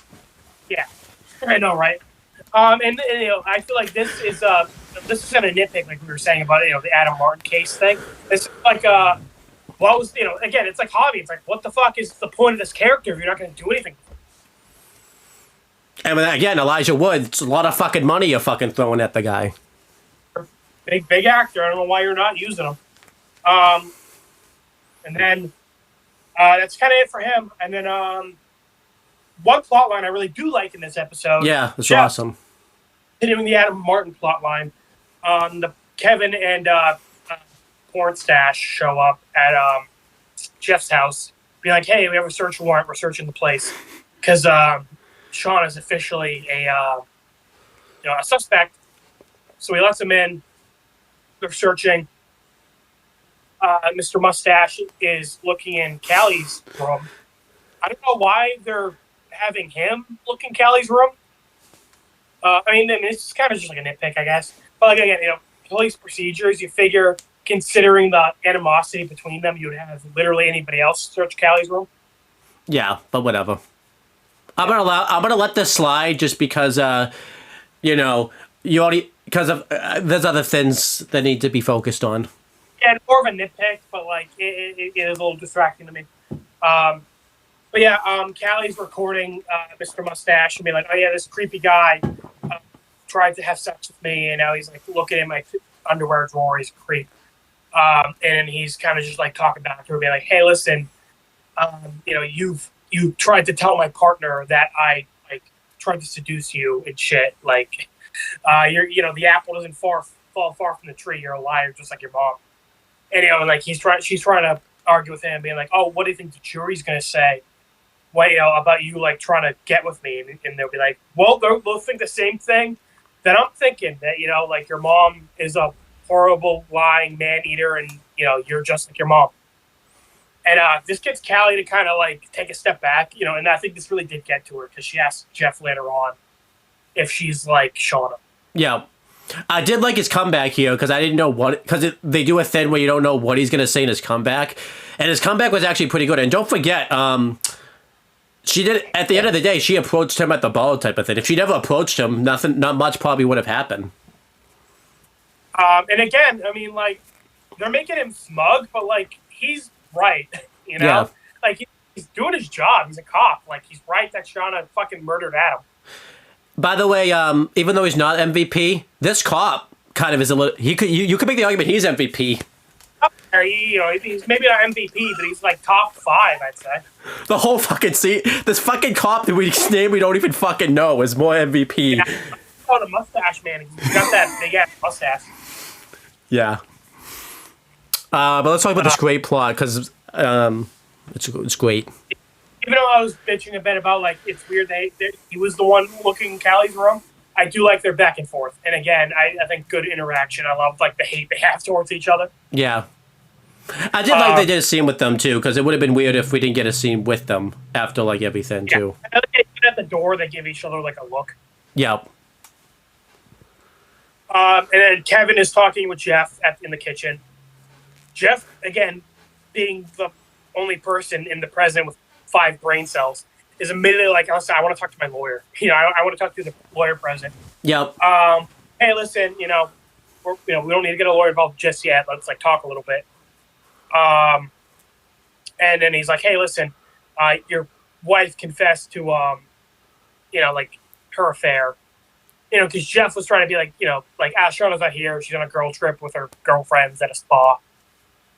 And then, Jeff doesn't really say much on the affair accusation. He knows he can't deny it now, but he's just kind of like, "We're working it out." He kind of just leaves it at that. Yeah, I thought Jeff up until the next then, like, handled this interview, like, very well, I thought. Yeah, he's trying to keep it as brief as he can, which I think is smart. The police even mentioned, like, "Oh, if you get a lawyer, you're going to seem guilty." So again, I feel like Jeff's doing a good job balancing. Like, he's not trying to come off like too hard ass on the police because it's going to make him seem really guilty, but he's also trying to like be as tight-lipped as he can. Yeah.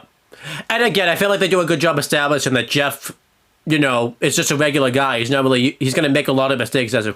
Honestly, Yeah, I get it to be perfect. I get he's like, they kind of dropped this on him. Police showed up and searching his house. He's probably fucking freaking out a bit. yeah.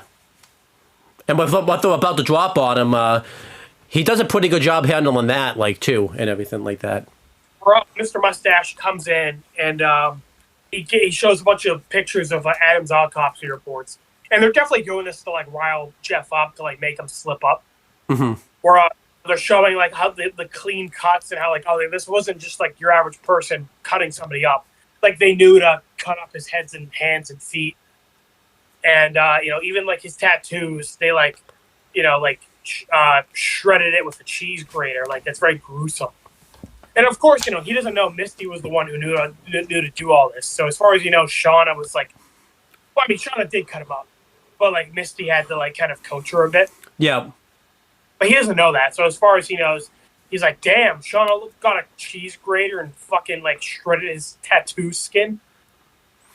But in his perspective, it makes sense that he would think it's Shauna because obviously he read her journals and he knows that she's been I'm just saying, obviously, it's still not a great look, but he it's even worse from his perspective, where he doesn't know Misty helped out. Yeah, but I'm telling you, it makes, even though he knows that Shauna does this, I think it makes sense that in his mind he knows Shauna knows how to do this perfectly because she had to do this so often in the wilderness and everything that. I'll bring it up hey, listen, your wife has certain survival skills. It makes sense she would know to make these precise cuts and things like that. And Jeff is obviously horrified by how gruesome this is. So he gets up and he's immediately okay, listen, we're not discussing this anymore. We're done with this interview. Yeah. Which again, I think is because he was kind of panicking a bit. Where he says what does he say? He mentions what do you think Shauna did this or whatever? But he mentioned they had a plane crash. Oh, yeah. Oh, so because when he sees how horrifying this is, he's like, okay, well, this is even more evidence that it wasn't Shauna because she would never be able to do this. Yeah. And then they bring up the whole she has survival skills, she would be able to do this, and basically he's doing his best to defend Shauna, but as it's going on, he just basically cuts it off. He's he realizes he's panicking, and he's like, nope, we're done, we're not doing this anymore. Leave. I like this. I like to where he had to keep it together, because obviously they do a good job where, he starts zoning out looking at these pictures. Obviously he's horrified by this, but he has to, still keep a straight face. Yeah. And Kevin even says, goes up to him and is like, hey, listen, there's still time for you and Callie to get out of this. And something I'm interested in, because I brought it up in the interview episode with Shauna, where Shauna just said she doesn't even love Callie and Jeff, and she got with them out of guilt. Yeah. And obviously that got recorded. I was interested how would Jeff react to if he heard that, because he's been doing his best to defend Shauna. And when Kevin says there's still time for you and Callie to get out of this, Jeff kind of hesitates for a second. Mm-hmm. Before he says I trust Shauna. He defends Shauna one last time before they leave. Yeah. It makes me wonder, if something happened with that. I hope something does happen with that. Yeah, it'll be interesting. Especially because, and after this, Jeff has a nightmare. It's pretty clear from the beginning it's a nightmare. Because Shauna comes home, and she says, oh, yeah, I wanted to be with you, Jeff. You're the only one who truly understands me. And I feel bad for that, because obviously, he's very insecure after what happened with Adam. Yeah. And remember, he knows about what happened out in the woods because he read the journals. He was hoping that at some point in the last 25 years of marriage, Shauna would come to him and talk about it, but she never did. So, I feel bad for Jeff that, again, he's, he's been married to Shauna for so long, and Shauna's always kept up this, wall between them. Yeah. Yeah. So I feel deep down, this is what he wants Shauna to say to him. Yeah, that's really messed up. And now in his mind, he's worried about who the hell his wife really is and everything like that. So. Yeah, and also I feel bad because in season 1 it feels like Shauna kept bringing up that she felt if Jackie lived, Jeff and Jackie would have gotten together. And Jeff even said, like, I mean, I won't say I haven't thought about it, but, like, I don't regret marrying you, Shauna. And I feel like this shows, like, he wasn't lying when he said that. Yep. Like, he doesn't regret marrying Shauna. Yeah. So I like that. Again, Jeff is just one of the MVPs of he's the MVP of the present, so. Jeff is making all the right decisions. Or, even when he makes wrong decisions, he bounces back pretty quickly. And you can, and actually, the one decisions, it's like, okay, I can buy he would make these one decisions and everything. But even said when he confronted Kevin at the gym, I'm like, yep, you know what? He's feeling insecure. He's like all like hyped up, like and then he went to go confront Kevin, but he immediately backpedaled when he realized the mistake. So that's what I like. He made a mistake, he realized it, and he immediately tried to fix it. I'm like, you know what, Jeff? Good job. It's just so weird because the fan. I just expect you to not be a fucking complete moron. It's just so weird because the Yellow Jackets fan base does not like Jeff for some fucking reason. Off camera, I'm like, how is Jeff like a hated character? He's like such a fucking like the only normal motherfucker in this show. Maybe that's why they don't like. That's why when I see Yellow Jackets fan pages and stuff, I just fucking mute that shit because I'm like, yeah, this is fucking like, what the fuck do you? Jeff is a fucking decent dude doing his best in this crazy ass situation. Yeah. But yeah, then he realizes, as they're like kissing, he's been like sliced open. I like that's not even like a stab. It's like he got like skinned. Yeah. And then this was a little cheesy, where Shauna's like holding a knife. Her like hands are knives, like a horror movie villain. I like this though because like Jeff is very corny anyway, so I thought that fit that this would be in his mind and everything like that. I can see that. Fair enough. I get it. Again, for me, it doesn't help that this was a bit comedic, and it's obvious it's Rose from 2.5 Men. Wait, it's like it comes off as comedic, and I wasn't sure if that was intentional. And I think what doesn't help is she's Rose from 2.5 Men, so it's like, sometimes I don't like when they do the comedy roles with this actress because it's like this is Rose from 2.5 Men type of thing. So. But then she's saying like, "Oh, what's wrong, Jeff? Don't you like some excitement?" And kind of tying into earlier in the season where like Jeff's version of excitement was like, "Oh, let's be spontaneous and go to a concert," whereas Shauna's version of excitement is murdering people. Yeah. I will say I like that this starts as comedic, but it gets very dark very quickly. Like it, so. Like in Dream, Shauna is like, "Oh, Jeff, don't you love all of me?" Which again, I feel like showing Jeff's true feelings, where he wants to love all of Shauna, but like this part of Shauna that's like dangerous, like scares the fuck out of him. Yep. And in present, and like on Shauna's end, she admitted that like if one of the other Yellow Jacket spouses was the blackmailer, she would kill them. Yep. I feel like Jeff isn't wrong in being like if Shauna felt like Jeff was a threat, I feel like he's not wrong in thinking like maybe Shauna would just full on kill him. Yep. I think that makes sense.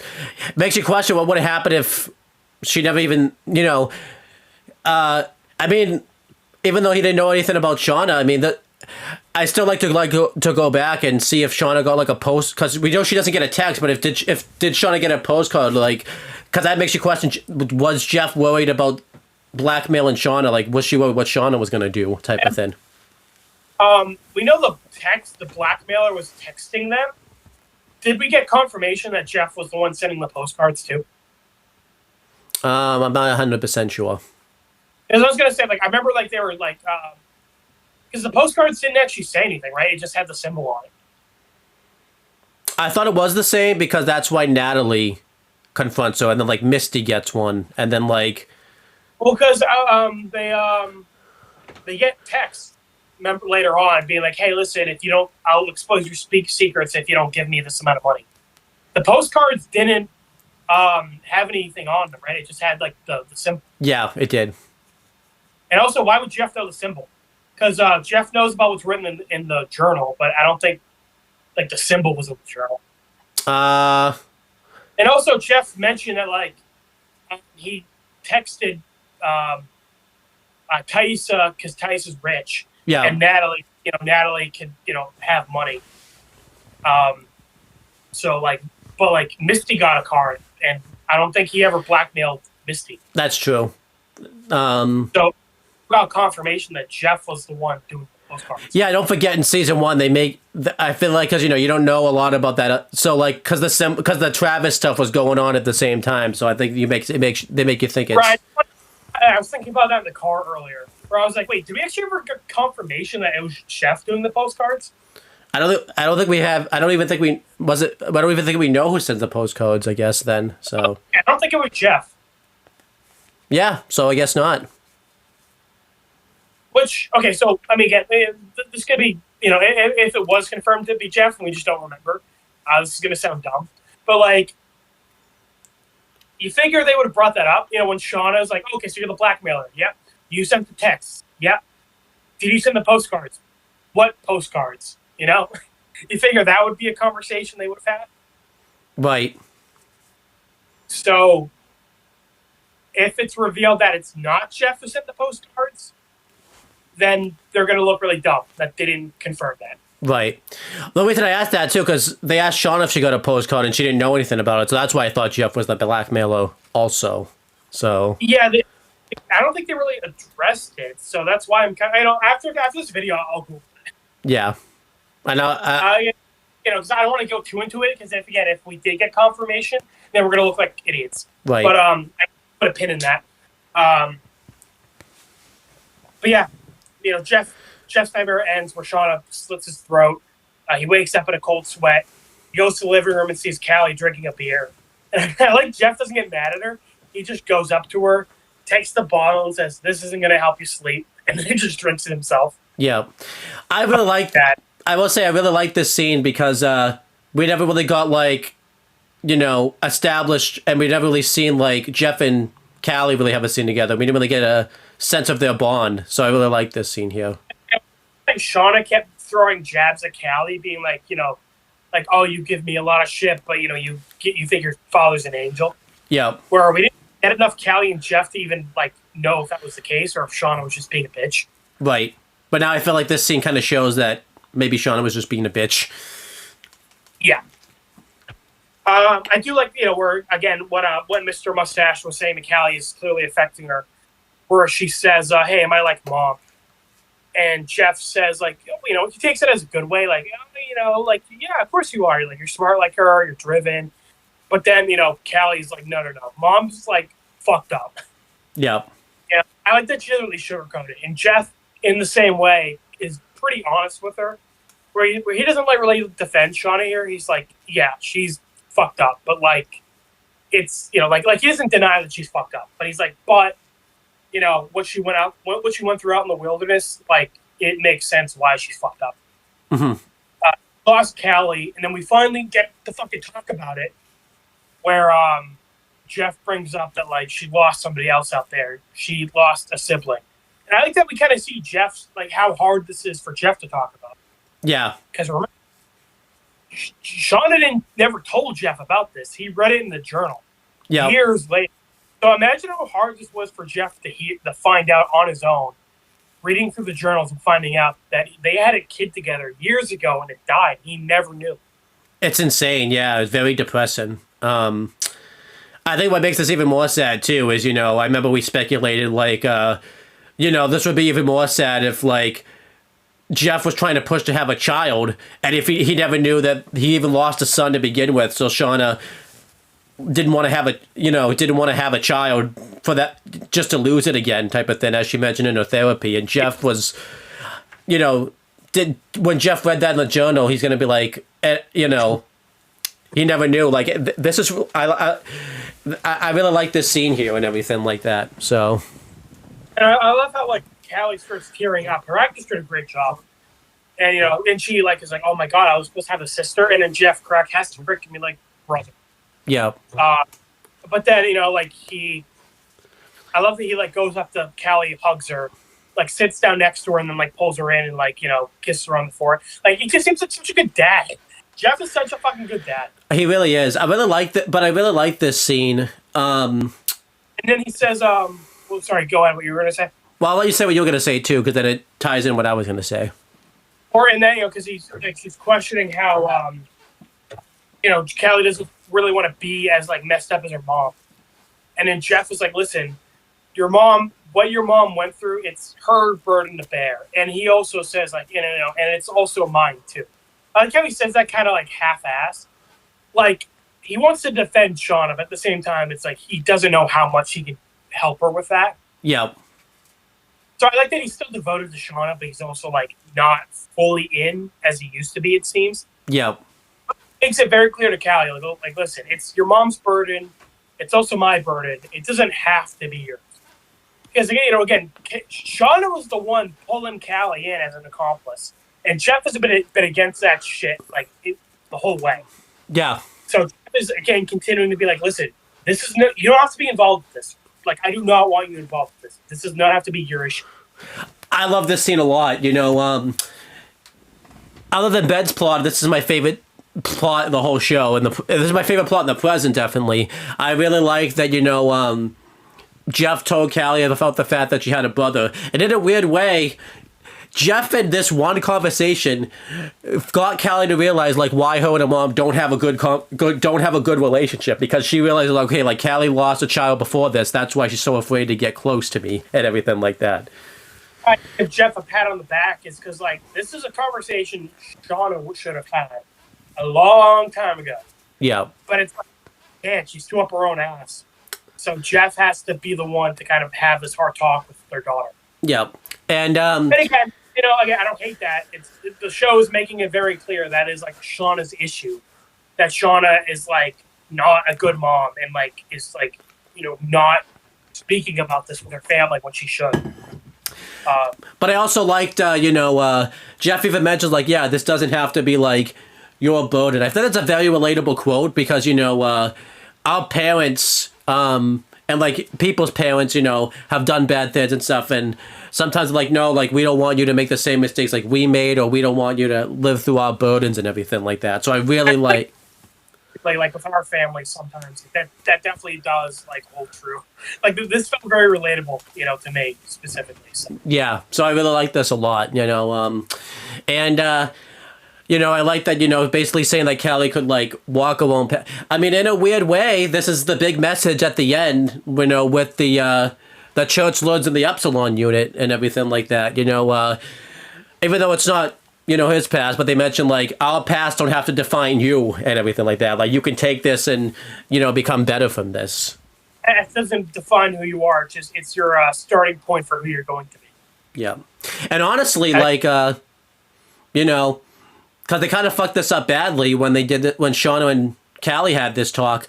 Jeff honestly got like, if this should have been the moment where Callie finally related to Shauna a little bit, and it kind of is. So again, Jeff and Ben, you guys are the MVPs of this fucking show. Like you got brought up the what Carolina said to Church in season 10 because that was also like a father-daughter scene. Yep, it was. We need to see. Can you imagine, by the way, how much shit fucking Bennett and Jeff could get done if they were on screen together? They would get so much fucking shit done. Like, solve all the issues in the first 5 episodes. I think they'd only. I think this would be just one fucking episode, and that's it. Like, yeah, Yellow Jackets. Everything gets squared away by Jeff and Ben. It might be an anthology actually. Like, that's how good they are. Imagine, when last episode when Ben shaved his beard, it was Jeff the whole time. That'd be awesome. The most competent character. The two competent characters were actually one and the same the whole time. Yeah. But yeah, Ben no more competent than Jeff because Jeff was the black man. Yeah, but yeah, Jeff seen this story between Jeff and Callie. That I'm gonna give it 3 thumbs up. Not quite 4, but it's 3 thumbs up. Yeah, it's 2, and then the other one's halfway. Yeah, and then we have everyone. We have what everybody else is doing here. Yeah, so, they're in the same room as last episode. Shauna comes up to them, kind of in a panic, being like, "Hey, listen, our friend Adam Martin was found dead in the park." And of course, she's trying to say it vaguely because obviously Lottie and Dan don't know about it. and you brought it up before, kind of red versus blue like, where it's interesting where like some of the main characters who weren't there for these plot lines, like aren't aware of like what's happening. Yeah. Because some plot shows they'll like off screen they'll just like explain it to like the characters who weren't there. Yeah. Whereas Red vs. Blue, I think, did a good job of being like, oh, if the character wasn't there, like they don't know about it. Like Lopez like met up with the Reds and Blues, so we kind of like half heard about the meta. Like he didn't know exactly what happened, but he kind of knew about it. Donut was in a coma, so he knew nothing. Same thing here, where like Van and Lottie kind of pick up that something's going on. Yeah. But they're like, no, because they weren't really involved. That's right. And I'll just say in general, like, it's good because when they go to that room to have that private conversation, like, a lot of they'll mention all of the season 1, like, plot lines, and, like, but some of it's vague, or some of it's, like, some of it's only, like, certain characters know about, and everything like that, which is good, so. So for the big scene for the present, I'm going to get to it in a minute, but it's nice to see all the characters kind of get on the same page about, like, specific plots, but they do too much. Like everything we were waiting for the other characters to learn about, they just like drop like instantly, like all together, all at once. Yeah. Like whoa, okay, you kind of just dumped all that at once. It's kind of like you've been spoon feeding me, and all of a sudden you just take the big ass jar and shove it down my throat. It's like whoa, okay, you're doing too little, now you're doing too much. Like slow down. It's like when you're fishing and you think you're gonna get like, a fish or something, and then you get like a pipe or like something really heavy by mistake. Yeah, it's like fucking a cinder block. Yeah. But Sean is rushing outside, and everybody else is like trying to whisper to Sean and be like, "Hey, listen, don't go home. Like we should talk about this because this all affects us, and like make a plan." And Van is kind of just like picking up bit by like how they're all whispering and muttering that like, okay, wait, were you guys involved with whoever this guy is? Like, yeah. were you involved in him being murdered? So Van runs up to Shauna and like throws her car keys and be like, no, we're not leaving till we work all this out. Like, were you involved with this? I do like, too, they mentioned Natalie was the one that fucked up burying the body. And even though we're going to talk about this, Season 2 has not done Natalie justice, I actually think that kind of makes sense in Season 1. She would fuck that up because she was so, like, upset and coming to terms with the fact that Travis probably killed himself, so she probably wasn't thinking straight when that happened. It is kind of weird that, because Misty even says, like, oh, I should have done it myself. Why didn't you? Why didn't she didn't, I mean, she was too busy trying to make it look like she went on vacation that she also did a shitty job doing, so. Yeah, I was going to say. So she pawned out, because she said, I'm going to make it look like you went on vacation, and I'm going to bury his body in the park. She did a shitty job at one, and she pawned off the other on Natalie. So, Misty, you're getting sloppy here. Yeah, it's weird. She was supposed to be like this expert, like, person to cover up a murder, and I guess that wasn't the case. But Adam was missing, like, literally hours later. Listen, I could have been missing for a fucking week and nobody would have noticed. Adam was gone for like a few hours and everybody was, where's Adam? Exactly. Well, he wasn't off around the corner, like disturbing people at the one time. So everybody was like, something's not wrong. Something's right. But yeah, and then some of the other cult members are walking by and Lottie has to be like, hey guys, maybe we should talk somewhere else. Lottie for the first time is actually making sense. Yeah, ever. So you know what? I hate that in shows when they're like talking about shit like really like important shit like around other people where they could be hearing it. Like remember in the Netflix Death Note movie where they're like in the hallway screaming about how like how a bunch of all the FBI agents got murdered. Yep. Well, and I'm like, why the fuck are you talking about this in the hallway? How does fuck? I was gonna say, in Breaking Bad, when Walt and Jesse didn't do a good enough job hiding the ricin type of thing, so. Oh, yeah, where Gus somehow never found out about it, even though he had cameras on them, and they were, like, waving the ricin in the camera. Pretty much. Yeah. That is a funny one. Oh, God, I can't believe we just compared the Netflix Death Note and Breaking Bad.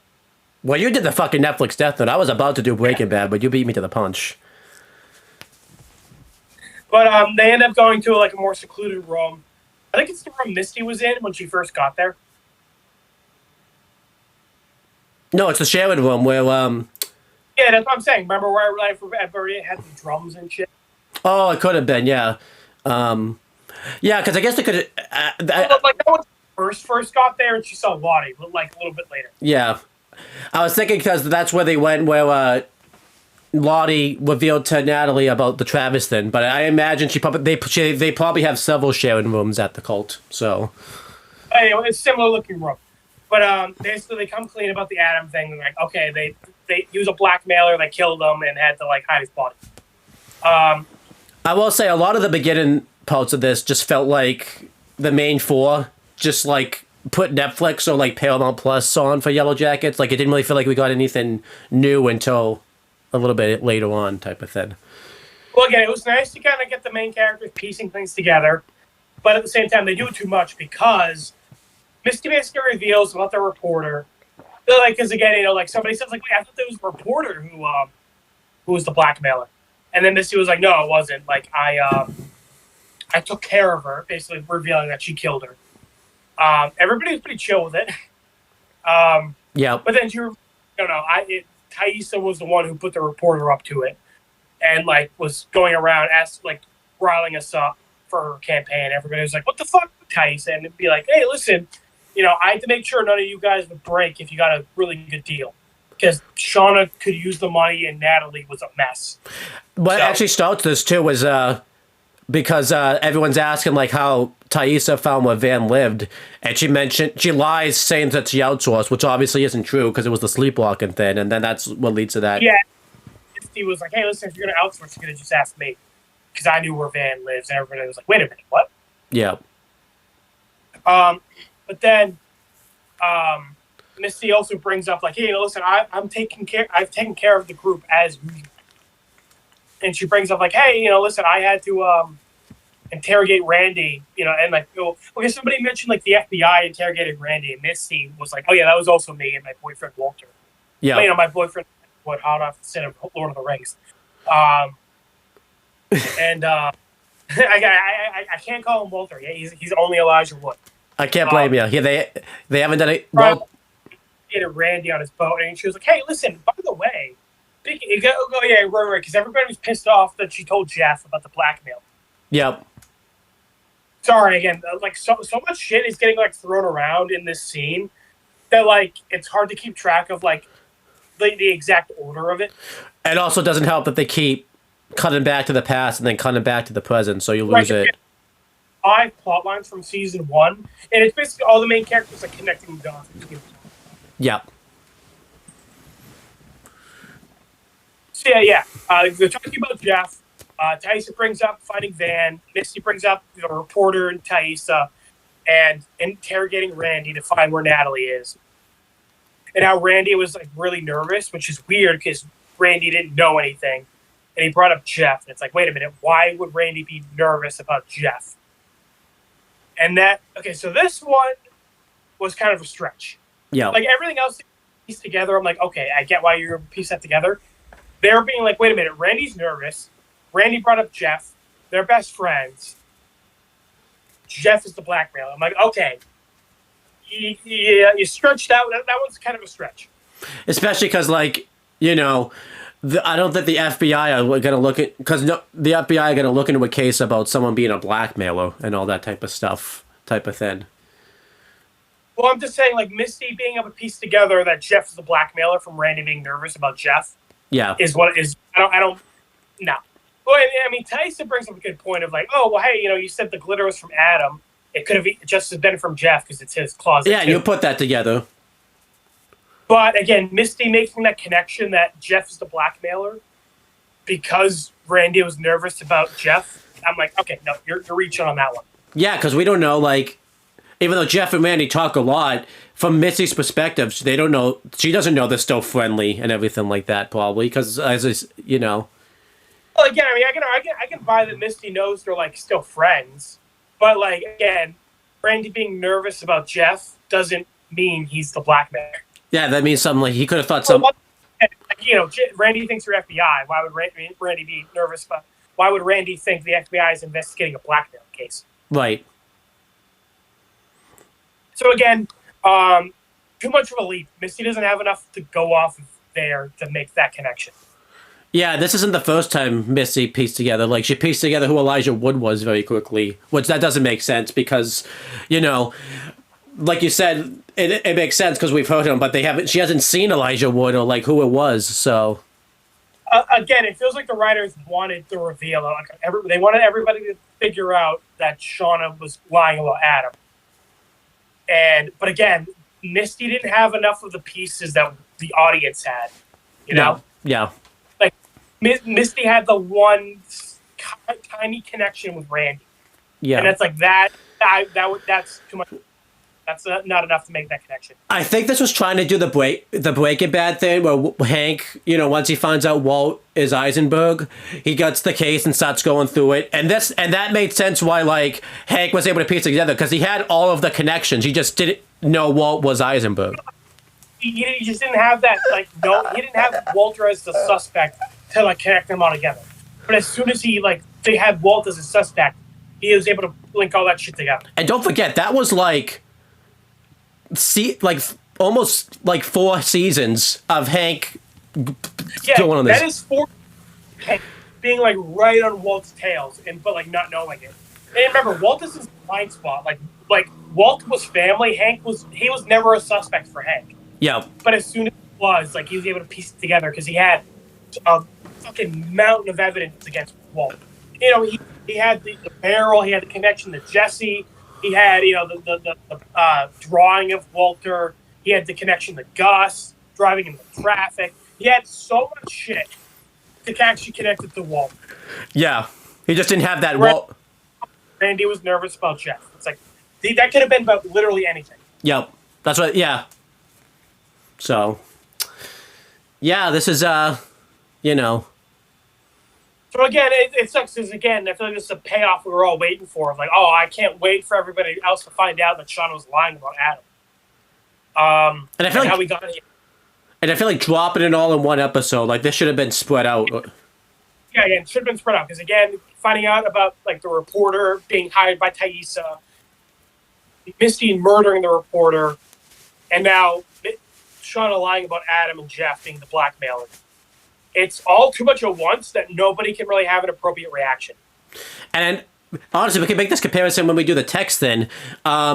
When Tex gets all the information, like, that was files and stuff, and she was going through the files. It wasn't. She was going through the files. It seems like that took some time for her to go through the files of it. Or, like, going through all the info before finally getting to, like, the stuff with Allison. Yep. So yeah, this is you know, not good. Yeah. And again, so like we're saying, it's bad on 2 fronts. One, Misty should not have made that connection. It's too flimsy. And also, they just threw in, like, 3 reveals we were all waiting for. But because they threw them all, like, back to back, it's like, we don't have time to process it. Well, there's one I processed, and now we can talk about it. I don't know if you'll get into it, but I'm going to mention it. Remember last season, we spent, like, a good, like, 45 minutes talking about it, actually. We were, like, waiting, like, how is Natalie going to react if she finds out Jeff is the blackmailer? Because, you know, Shauna, you know, said it was Adam, and because of that, you know, that got Natalie to think that Travis killed himself. She used that information to say that Travis killed himself. And Natalie was thinking, you know, Travis killed himself all this time, and she was going to kill herself because of what Shauna said. And, like, we didn't get anything from that. Like, if anything, like... Lottie told her the thing with Travis, so, like, I guess it's kind of changed Natalie's perspective on it now that she knows what happened with Travis. But I'm fucking pissed because she was going to... Again, she was going to kill herself because of what Shauna said, and, like... Right. That would have been brought up. Taissa gets mad where she's like, Shauna, you used us. You know, you helped us cover up your murder and convinced us it was a blackmailer when it was actually your husband. And at one point, fucking Natalie's kind of defended Shauna. Like, what the fuck? You were going to kill yourself because of what Shauna said? What are you doing? That's... Yeah. You figure it'd be the reverse, where Taissa would be, like, the one defending Shauna because they're, like, really close friends, and Natalie would be the pissed one. Mm-hmm. So... Hey, oh, yeah, I don't know if you said it. I don't know if it was off camera or not. But it's now that we know what happened in the past, it's really weird that Natalie's so chill with everybody when they literally hunted her like a dog. No offense, Aspen. We probably, yeah, this is just really weird. Yeah, and again, it's kind of like the thing with Travis, where after Doom Coming, he's like weirdly chill with everybody when they like almost slit his throat, hunted him like an animal. Yeah, this is just odd. This whole And I hate this. And we're literally family, like blood related. If you hunted me down like an animal and it almost slit my throat, it'd be a little awkward at the next Christmas party. You know, I'm not gonna lie. not just the I next. might have a thing to say about it. I wouldn't just drop it. I might have a thing. Not just the next Christmas party. If we just did a video like the next day, all fine. I think that'd be even fucking weirder. Oh, water under the bridge. We're not even gonna mention it. I think that's what's weird because in an interview, they made this fucking joke like, "Oh, that was 2 months ago. We can let 2 months go." And I was when they said that in the interview, I'm like, "What the fuck? No, don't let this shit go." Don't make a joke about it. Oh my god. Well, no, not in not in Trying to shove it in an interview. Even the actors made a joke about it. That's Jesus. Yeah, this fucking thing's stupid. Like, Yeah. Well, it's weird because they're holding grudges over like really petty shit. very much, and like the stuff they should be holding grudges about is like not what they're not holding grudges about. So I'm like, be consistent with it, you know? Yeah. Now, granted, we don't know how Natalie's going to be in the past. Like, after the whole thing happened, maybe she is pissed off next episode. You know, because this is present Natalie. It's been 25 years. That's fair. But, again, after what happened with Travis, I'm not hopeful that Natalie's going to have a big reaction. Oh, she probably won't. So... Oh, I forgot to mention, by the way, the Harvey thing. I had to tell you off camera, you didn't even know he fucking died. Oh, yeah. Because I was, like, thinking, like, oh, that was a cliffhanger. Like, next episode, we'll find out if he died or not. And then he's like, no. I'll be like, oh. So that changed. Yeah. Yeah.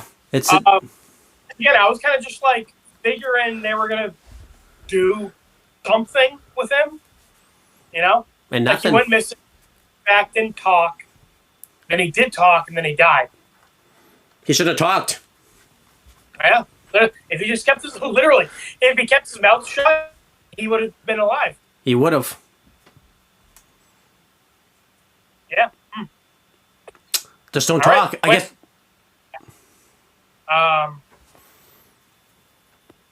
So, fuck, where was I? Oh, yeah, everybody's pissed off with Shauna. And Shauna kind of loves it with them. And she's like, hey, listen, I've been out of control. I, like, said too much to the police. And, like I almost killed 2 random people. Like, I'm just, like, out of control. And, like, I lied about Jeff being the blackmailer because I know if it was one of your spouses who was the blackmailer, I probably would have killed him. Yep. But then this makes everyone like forgive Shauna. I understand that. I would be like, no. Yeah. This was a bit of a stretch. Yeah, I can see everyone kind of having an understanding about it, but like everybody's kind of chill with Shauna. Again, they do too much in this scene. Way too much.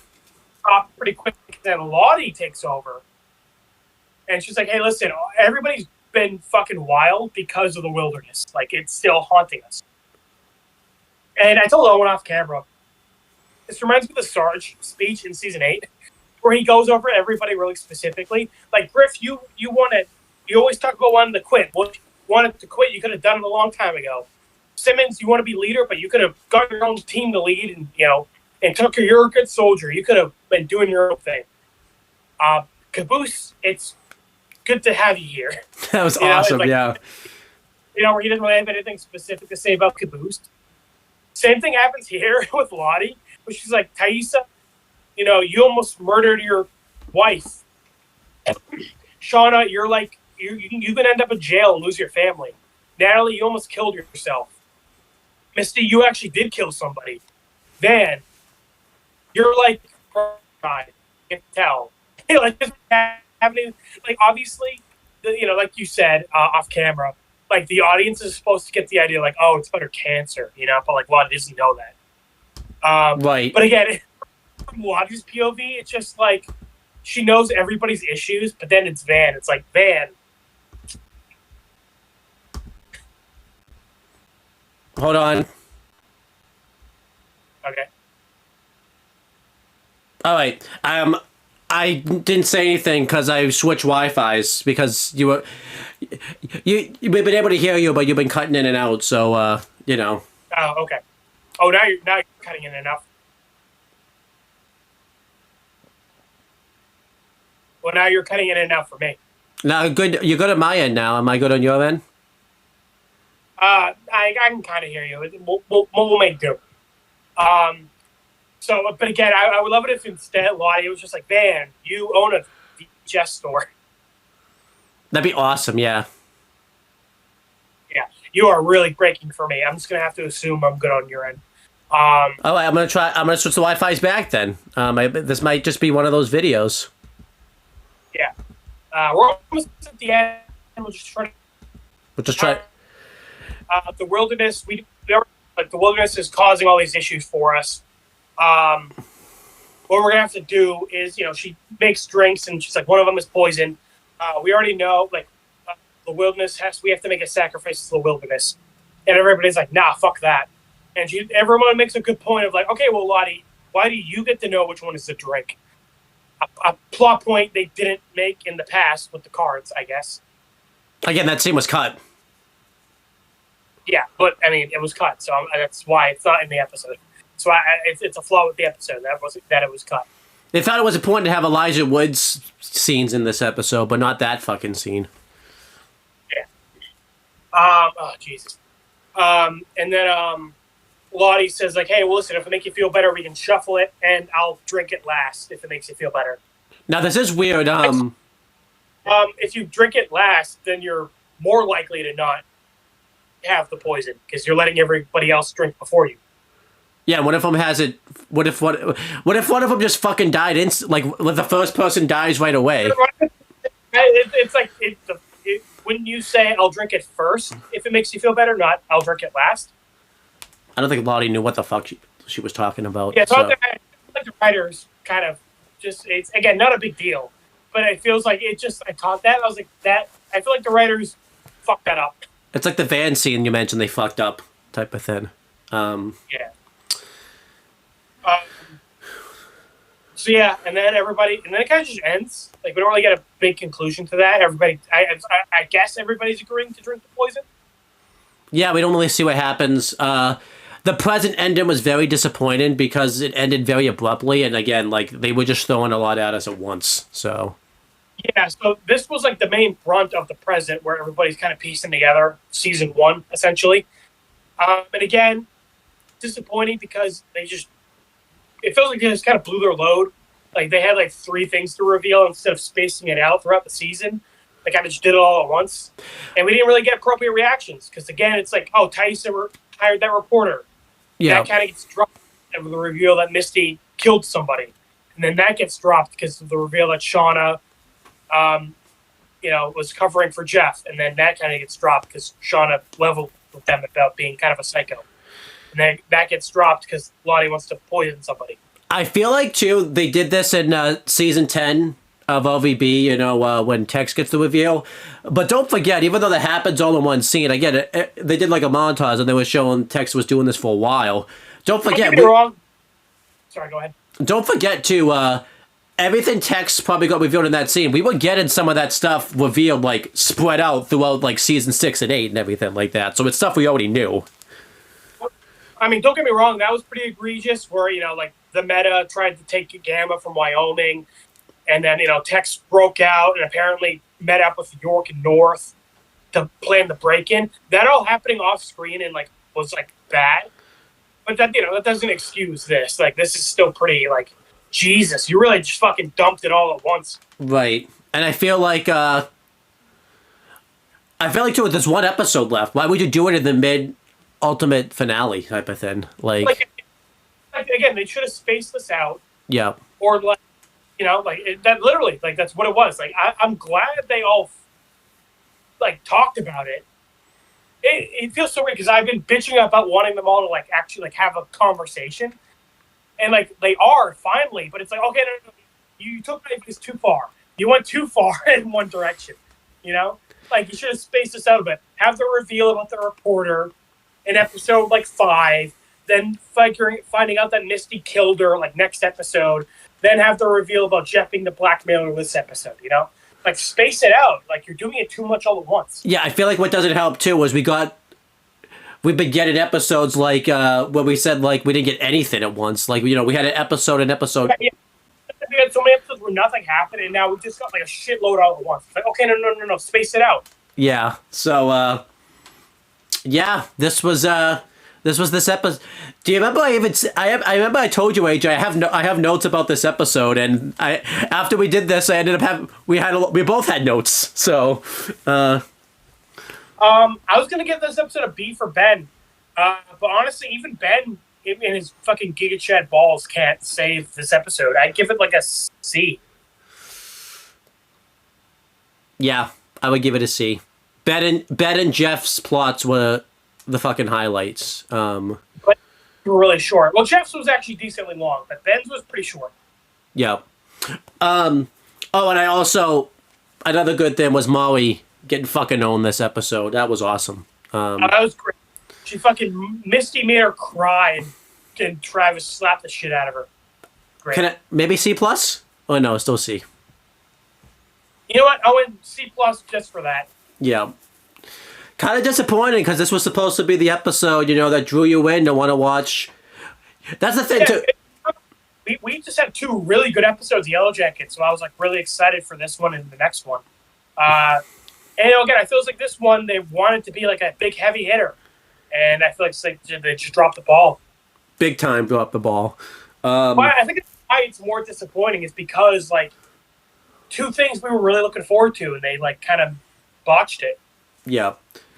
Again, they didn't, and again, I think this is why you have the creator of the show work on big episodes, because this is what happens when that doesn't happen. So, and it's just really weird too, because then the creators say that they're like proud of this episode. Like, why are you proud of this? Like, just admit you botched this. Like, you fucked this up. It's not a bad episode, but like it's the worst of the good episodes. Yeah. And again, just think about how worse this episode would have been if Ben and Jeff were not in this episode. Yeah. Like a D, honestly. Like, they kind of really bring it up. Yeah. And yet the fucking Yellow Jacket fan base just for some reason don't like Jeff. But, like, I don't understand that. Like, Great. But, yeah. I mean, I like Shauna in this episode. I like how she kind of like has that conversation about like how psychotic she's been. Yeah. I like that Van like threw the keys. You know, obviously that was like supposed to be funny, and it was funny. But also a good character moment for her. Yep. I like that Natalie and Shauna had like a kind of a moment in the past where Shauna was going to cut her throat, because they haven't really interacted like at all. Yeah, like in real life. Yeah. And I will say, in season 1, they had that line where Natalie was like talking about shooting the blackmailer, and she was like, "We've done worse." And Shauna was like, "Hey, maybe you have, I haven't." Shauna, you're full of shit. Very much so. Specifically, when you tried to fucking hunt her down and kill her. Either the writers were full of shit or Shauna was. I'm not sure which one. Yeah, I think Shauna just like fucking had amnesia. Well, because they hadn't written that episode yet, so. They hadn't written it yet, so that's why Shauna didn't know about it. Yeah. Yeah. It's really weird. This is like this was still a good video, but this is like the last couple of times where we felt like a little down in the dumps after doing a fucking video, because then we had the. Yeah, at Kiss Sis, we were kind of just at the end. Same one here, where we're kind of just like, oh wow, that was kind of a whimper. We really should have talked about Ben's and Jeffson's last. That probably would have kicked us up a notch. That would have been a great end to it. But unfortunately, Jeff and Ben's Giga Chadness couldn't save this episode completely. But yeah, next episode's the finale. I'm looking forward to it. Hopefully, this is kind of bringing around. Season 2's been pretty hit or miss so far. When it's great, it's great. When it's bad, it's bad. Yeah, so it'll be interesting to see if the finale can maybe change your mind on that and everything like that. Say that again? Hopefully, it can stick the landing. Yeah. But that's pretty much it, guys. Thank you guys for watching this video. Please make sure you guys subscribe to this channel. And yeah, we only have one more episode left, and then so we're actually gonna make a change. We were originally gonna do the comparison video after we do the season finale, but there's a movie we want to watch. We want to watch Inception because one of the topics we're going to be mentioning is what did Inception better. And I haven't seen Inception, so it would be kind of fucking weird if I... To do it if, like, yeah, we you hadn't even seen the movie yet. So, we're going to watch Inception. In high school, like, for our class, so I haven't seen that movie in fucking forever. Yeah, that's... so, we're going to watch Inception, and then... we'll do the comparison video, and then, yeah, we're just going to get the ball rolling. So, thank you guys for watching this video. Subscribe to my wrestling channel, too. There's going to be a ton of stuff we're going to get going there. Today, well, as we're recording this, today is April 1st, and, whatever 2025 minus 2001 is, it was that many years ago, like this day, it was WrestleMania X7. So we did that video came up today. It kind of worked out that way. We didn't even plan on it doing an anniversary. It just kind of worked out that way. So AJ actually made it. I actually made an anniversary for a change. So finally, yeah, that rarely happens. It was an accident. So but yeah, so that's pretty much it, guys. Anything you want to plug or promote?